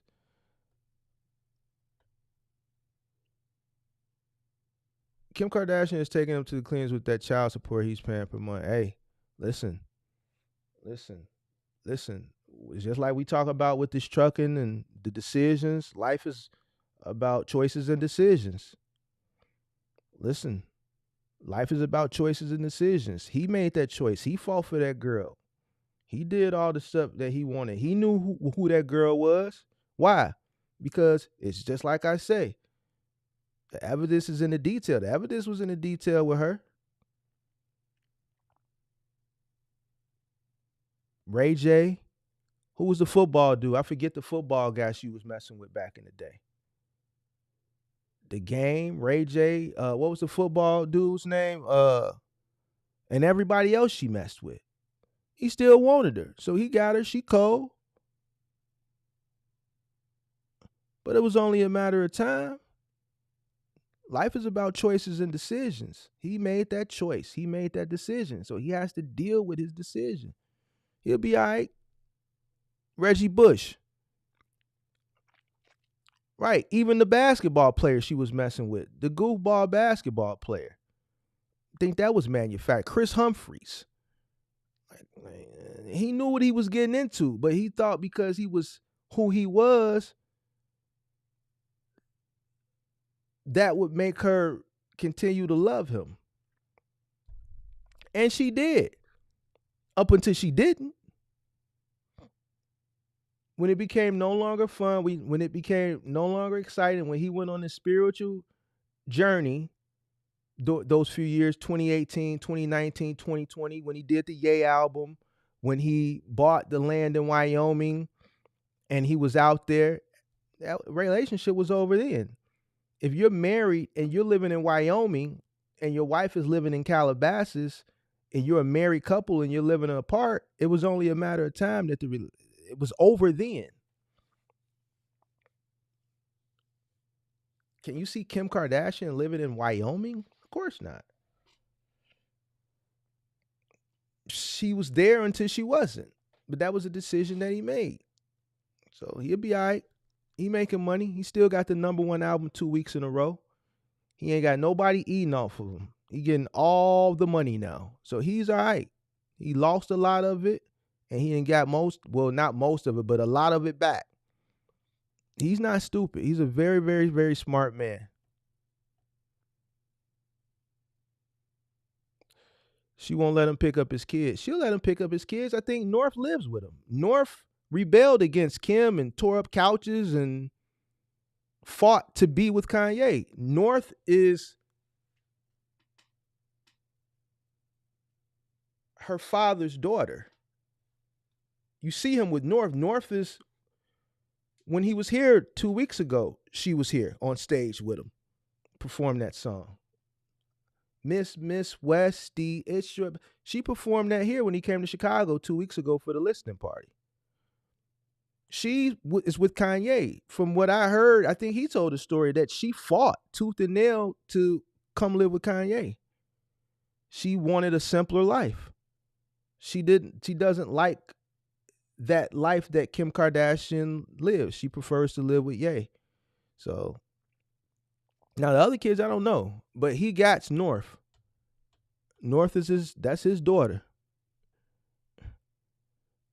They stopped that in a lot of schools. It's shameful and unpatriotic, in my opinion. Yeah, that's messed up because we're a Christian society. So I think they should still do the Pledge of Allegiance. The Pledge of Allegiance to the flag of the Republic for which it stands, one nation, indivisible, liberty and justice for all. There you go.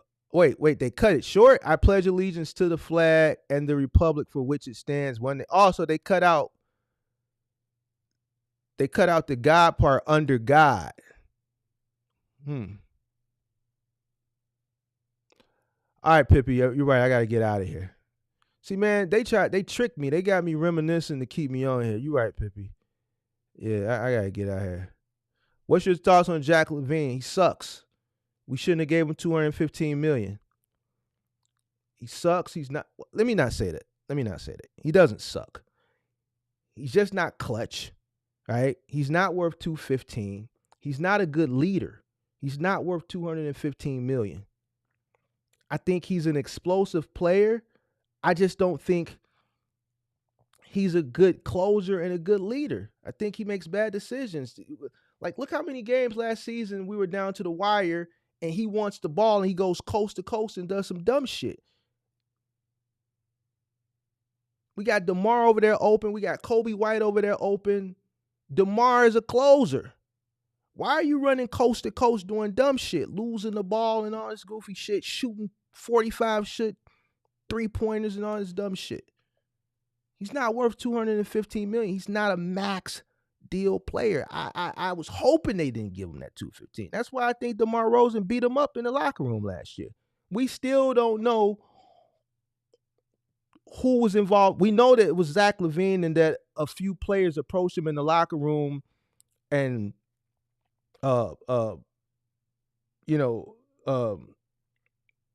confronted him about not playing defense and all the other dumb shit he does, and it was a little melee, but they didn't say who the other party was. Who else on the Bulls last year would do that? It's DeMar. It's the Compton guy. Yeah, I don't really care. I mean, if we trade him, so be it. I mean, we got Zach LaVine, DeMar DeRozan. When Zach LaVine got hurt earlier this year, we started winning. Like, I don't even watch Bulls games. I don't even go to the games. It's painful to watch. And I can go for free and I don't go. So, yeah, I'm not a big fan of Zach LaVine, man. He's a good player. I just don't think he's the right fit for what we got going on.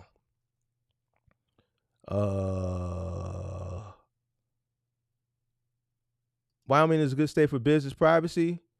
You said Kim was tripping. James said North knows Kim Wild. Yeah.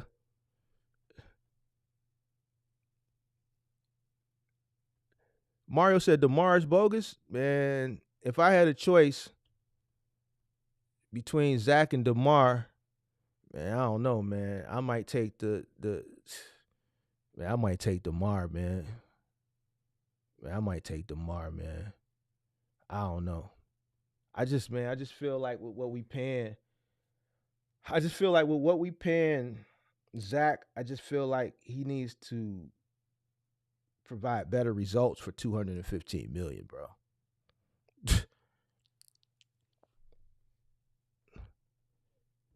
You said not true about LaVine and the Bulls. I don't know. I'm a Chicagoan. I'm a Bulls fan. And what's false about the Bulls? What's false? What's false? That Zach LaVine don't suck?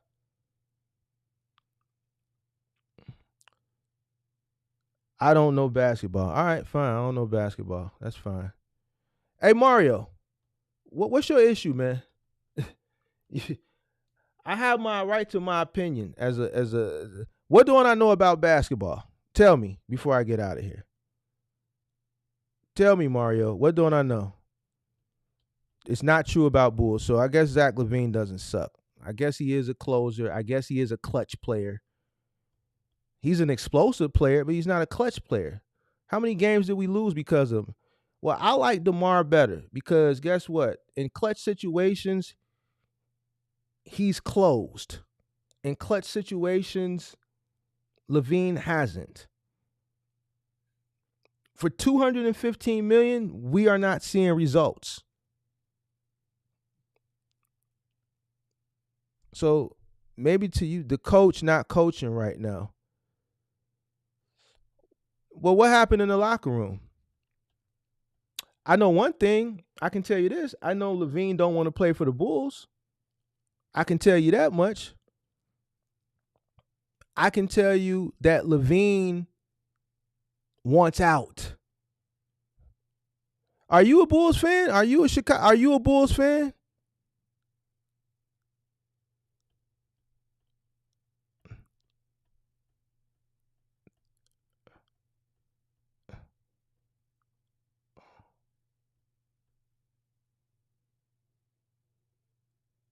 LeBron wanted LaVine on the Lakers. Yeah, I heard about that a few months ago.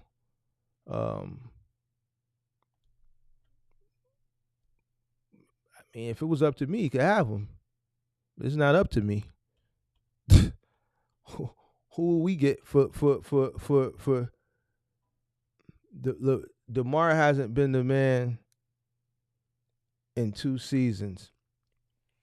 All right, here's my take on the Bulls before I get out of here.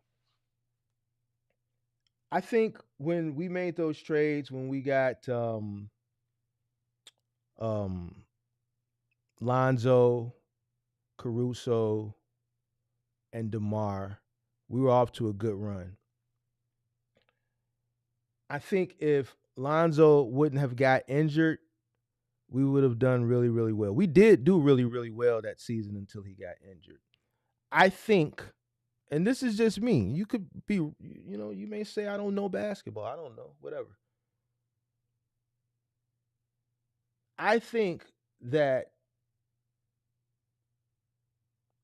LaVine and DeMar together, I just think it's not a good match. I think with Lonzo being there, he could distribute the ball, right? I think you got two superstars that want to be superstars. And with with Lonzo bringing the ball down, he could distribute the ball. You know what I'm saying? So I think without Lonzo being there, that just killed the dynamic that where we had that momentum at. And I think ultimately, that's where we're at. We just got two superstars that want to be superstars, and we don't have a person in between them who can distribute the ball to the right person at the right time. So that's just what I think. You know what I'm saying? But I just, me personally, I just don't feel like LaVine is worth 215 million. I just think he's just not, man. So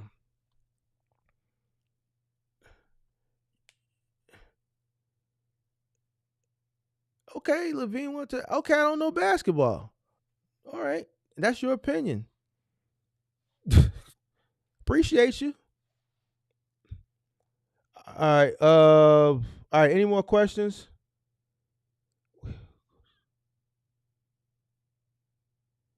All right, man. I get it, bro. I get it.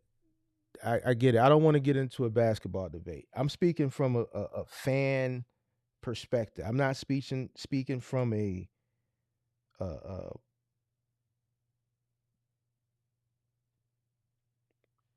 I'm not speaking from just a sports nut. I'm speaking from a fan perspective. So you have your right to opinion. I don't know basketball. That's fine. Whatever.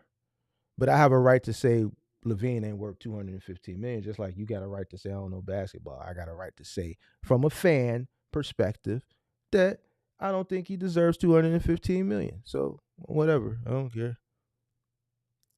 All right, any more box truck questions, man, or whatever questions that we were talking about? Because I don't want to digress into basketball. I don't want to have a debate on basketball. All right. We have Coach OKC when they had the beard. Yeah, it's fine. Chat lives matter. Yeah, they do. Hey Mario, I be seeing you in Anton's chat. I see you over there. I seen OTR Ray over there too Saturday. Hey Mario, I be seeing you in Anton. I be seeing you in Anton's chat, Mario. I got my eye on you, Mario. You a troublemaker. Didn't I bring you back? Didn't Pippi ban you at one point and I brought you back? I think Pippi banned Mario at one point. And I brought him back.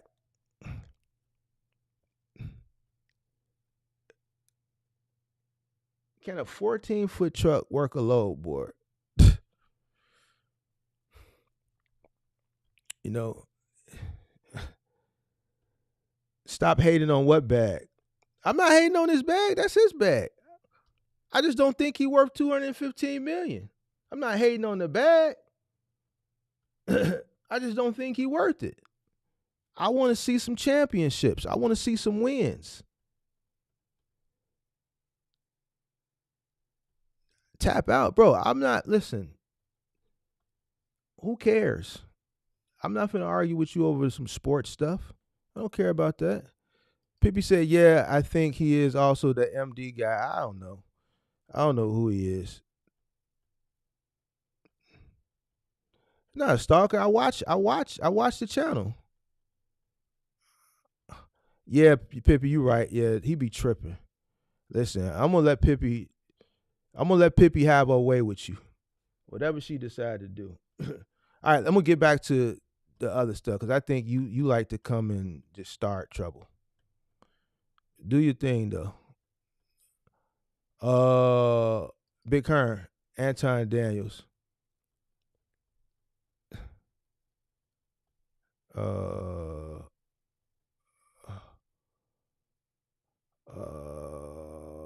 all right, getting back to this question.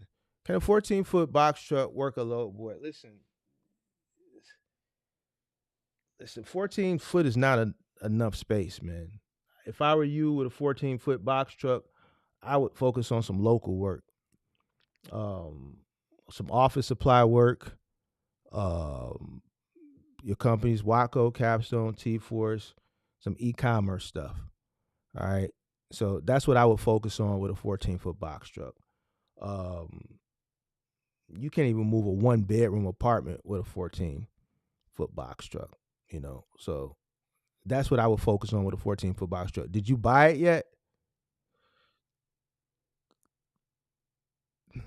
Did you buy the box truck? I would, if you haven't purchased it yet, I would really, consider that decision before you pull the trigger on it.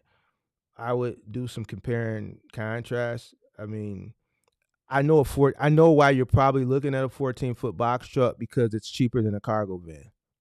Um, but if you're gonna buy a truck in that range, I would go 16-footer. Right, that extra 2 feet is gonna open you up to a lot more opportunity. Without having to struggle. So, if you're looking at a 14, ultimately look at a 16. All right. Uh,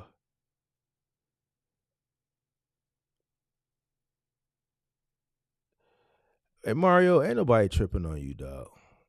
If I was tripping on you and I had an issue with you, you would be blocked or you would be put on timeout. So what you trying to do now is create a situation by saying what you saying. I can't even see you. You can see me. I can't see you. If I felt like you were disrupting, then you would either be blocked or you would be put on timeout. So, when people say that shit don't even mean nothing. That's a tactic that people use. What you're doing is you're trying to get a rise out of me because I've been real monotone. All right. So maybe this is why Pippi blocks you the first time. I brought you back. I brought you back. But being disruptive, you know, it's not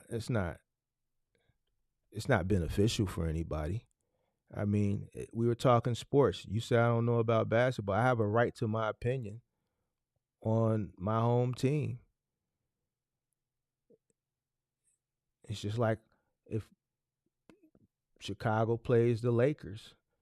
If you are a Lakers fan, you're gonna say the Lakers are gonna win. If I'm a Bulls fan, I'm gonna say the Bulls are gonna win, and we're gonna debate and we're gonna debate. But you have a right to your opinion. I have a right to my opinion. I'm not gonna say, "Oh, well, you don't know, man." I'm just gonna say, "All right, well, when the best man win, you want to put a wager on it? We'll make a wager. We'll shake hands, and we'll do the pinky thing like back in the day, and that'll be that." Like I'm not gonna get all riled up over a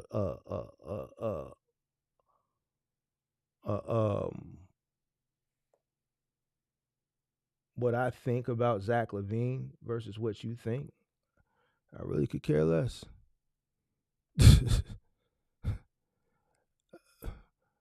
And I'm gonna leave that at that.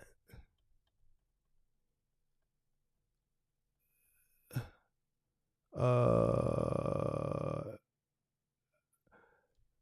Andrew Moore said he's not worth it. Not a closer. Beside, he's about to be out of Chicago. Andrew Moore said not no basketball. So I guess Andrew Morris agrees with me. All right. All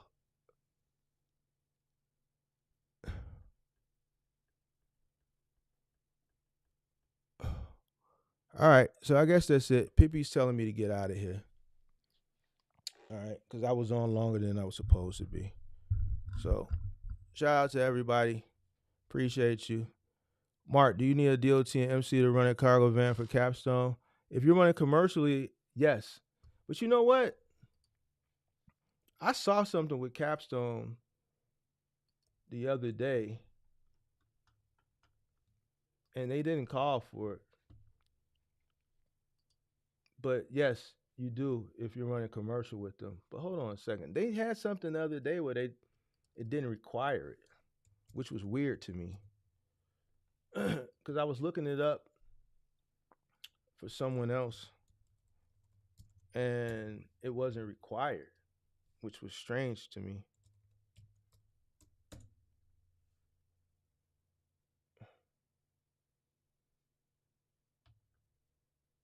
Give me a second.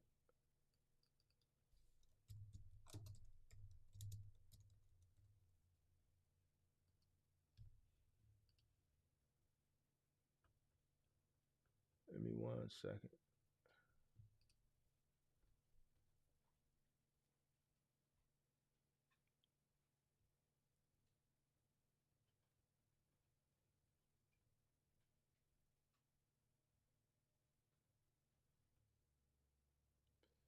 Yeah, it's not. They're not calling for it.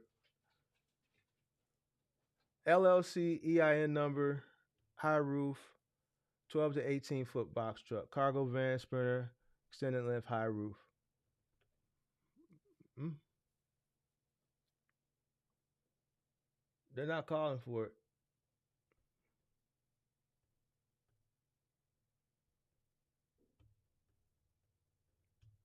So you can apply within and see, but they're not calling for it on their requirements right now. So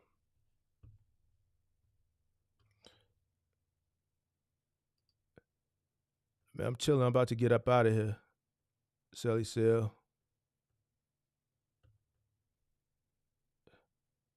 Uh,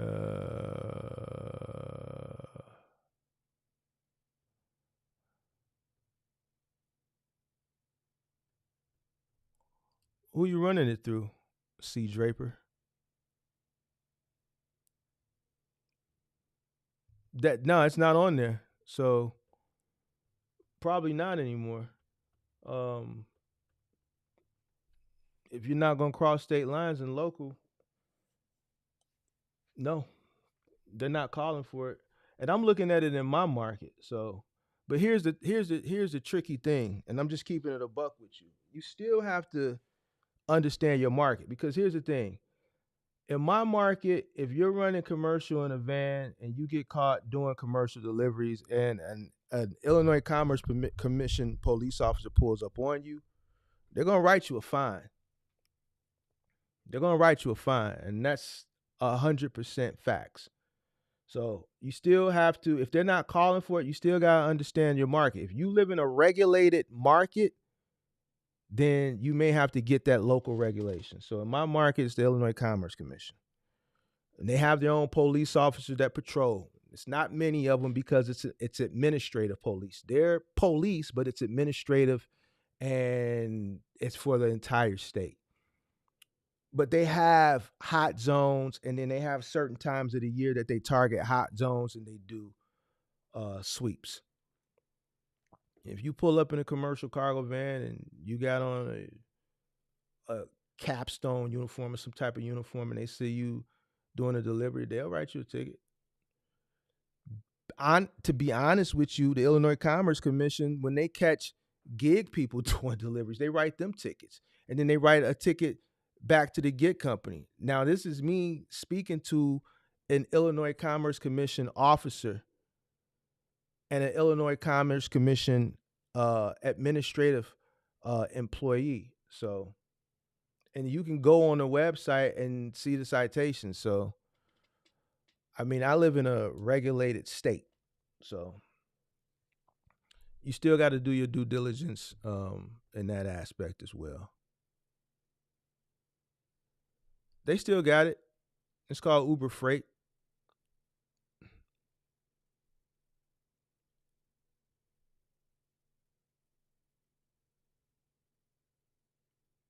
They still got it.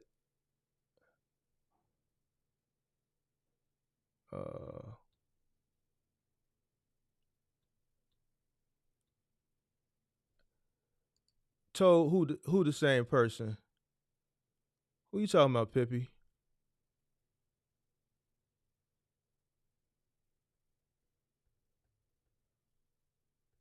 Who you talking about, Pippi?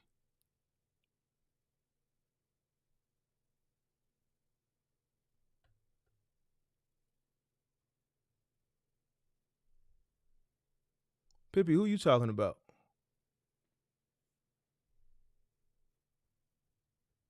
Hold on, hold on. Let me see what Pippi talking about.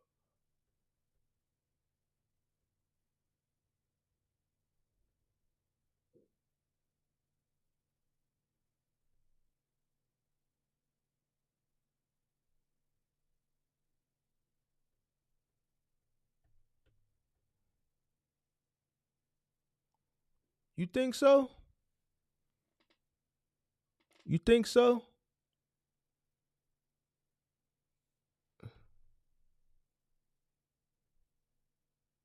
You think so, Pippi? Cause I can look up the IP addresses. If I find out, then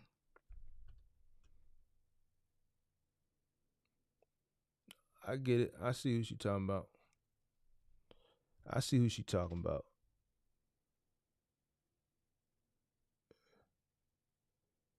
Well, if that's the case, then I'm gonna look up the IP addresses.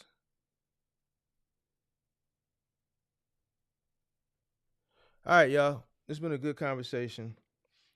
I hope everybody got some value out of it, especially the first part. Be sure we start going down memory lane, talking about pagers and cell phones and troop jogging suits and 93 Acura Legends and Skytel pagers and brick phones. I don't know. I may be back on. I may not. I think I'm gonna take a shoot out of town for a little bit. So one guy left and the other guy came in after. Hey, Sale, if you sitting over here playing, cause I know Sale in real life. he he one of the G's. So Sale, if you sitting up here coming in my live, I'm gonna get on that with you next time I see you. All right. If you sitting up here disrupting my live on some BS, Sale, I'm gonna get on that. So Sale Pippi, just for future reference, I know him. But still, if he get out of line, that's my homie and all. Do what you gotta do. Now, if you tripping Sale on some different pages and stuff, then I'm gonna get on that with you. My birthday Monday, Paul. My birthday's Monday. My birthday is Monday. So I'm probably gonna get out of here. I'm thinking about getting out of here the day after my birthday, but I might get out of here this weekend.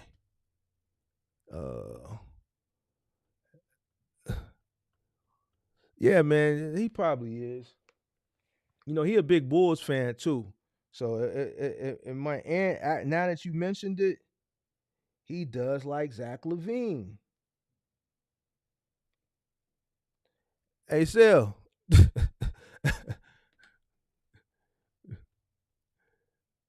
I'm trying not to go there, but y'all need to correct. Go where? Shout out. Appreciate it, Jimmy.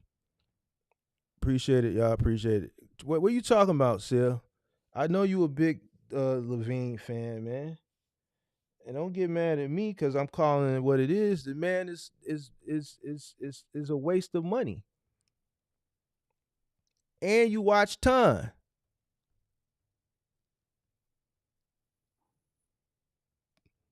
Yeah, hey, so don't make me look at your IP address, man. Don't have me turn it. Don't have me go get my Guy Fawkes mask and turn into anonymous, man, and get to looking into your shit, man. You know how I do it. You know I got the shit to do it. Don't have me do it.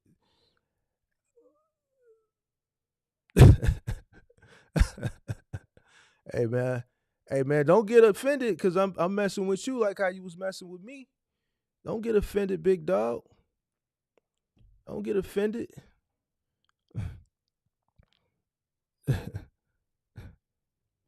Don't get offended. You said, am I sliding to Texas? No, I ain't gonna go to Texas.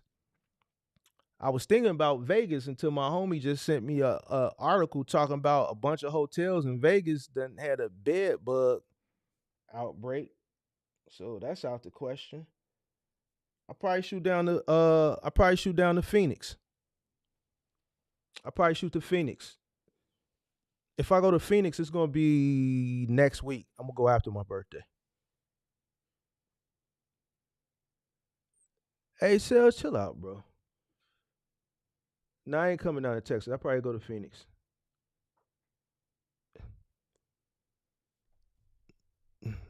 Go clubbing in Phoenix next week. You know, I like the chicks out in Phoenix, man. They got like this honey. It's like a honey bronze, if that's even a color. Like they got this honey bronze skin, and they all got this curly hair, and it just really, really friendly. And they kind of got like a little black in them with like a little Spanish in them. So I'm gonna go down there probably and go to Old Town and go to some of the spots and go to. Well, I can't even go to Lolo's no more because I don't even eat meat. Yeah, I'm probably gonna go to Phoenix, man. Probably gonna go to Phoenix. Oh yeah, and big lips.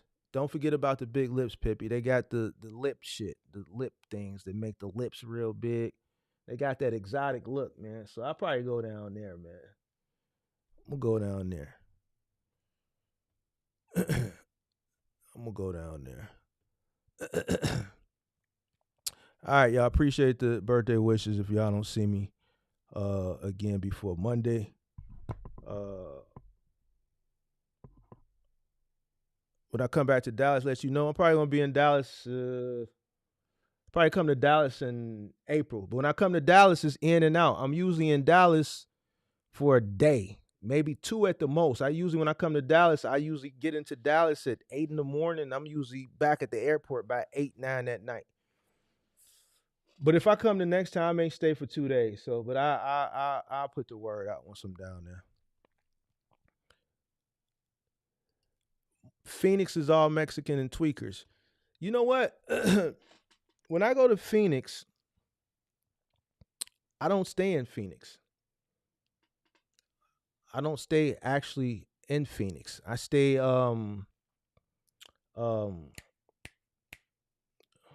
where's the ritzy part at? Where the Lolos is at? Out there where the ritzy part is at. I can't even think of it right now.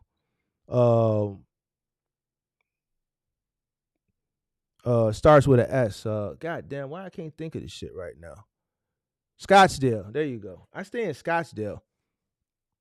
But I'm probably not gonna stay in Scottsdale this time. Well, you know what? Yeah, I am. So I stay in Scottsdale. But when I went, like when I go out for the nightlife, when I go to Phoenix and I'm out in the nightlife, I only see black people. I guess because I'm taken to the black spots. It'll be like black people and like mixed people. Um, I did go to one spot in Old Town. I don't know if anybody's from Phoenix, Old Town or Scottsdale, whatever Old Town is. And I went to a club and it was like mixed. Um, yeah, but yeah, I didn't see no tweakers. I wasn't in I guess the bad part of Phoenix. Now I asked to every time I go, I ask to go look at that part, but I never get taken to that part. I usually get taken to Old Town, whatever that area is where Lolo's is at, and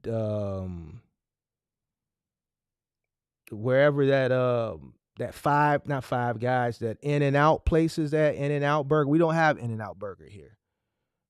That little area. So mostly it's Old Town and Scottsdale.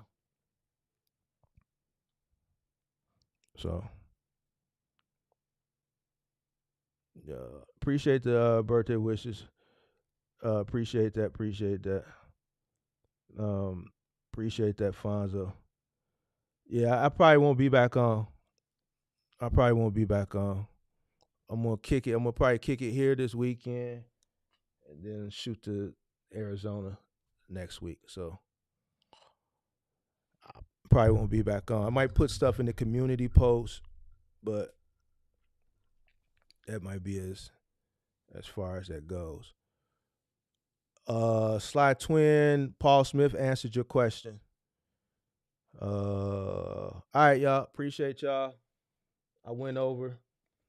I appreciate y'all. Enjoyed conversing with y'all tonight. I hope y'all have a safe weekend. I hope you guys are prosperous. Shout out to all the members that's making good money. Don't be greedy. Uh, Make sure you set your stopping points and start pulling your investments out. Um, Other than that, do a live from Arizona. It's a possibility, man. You know, I got a lot of ops out here, man. I pissed a lot of people off, man.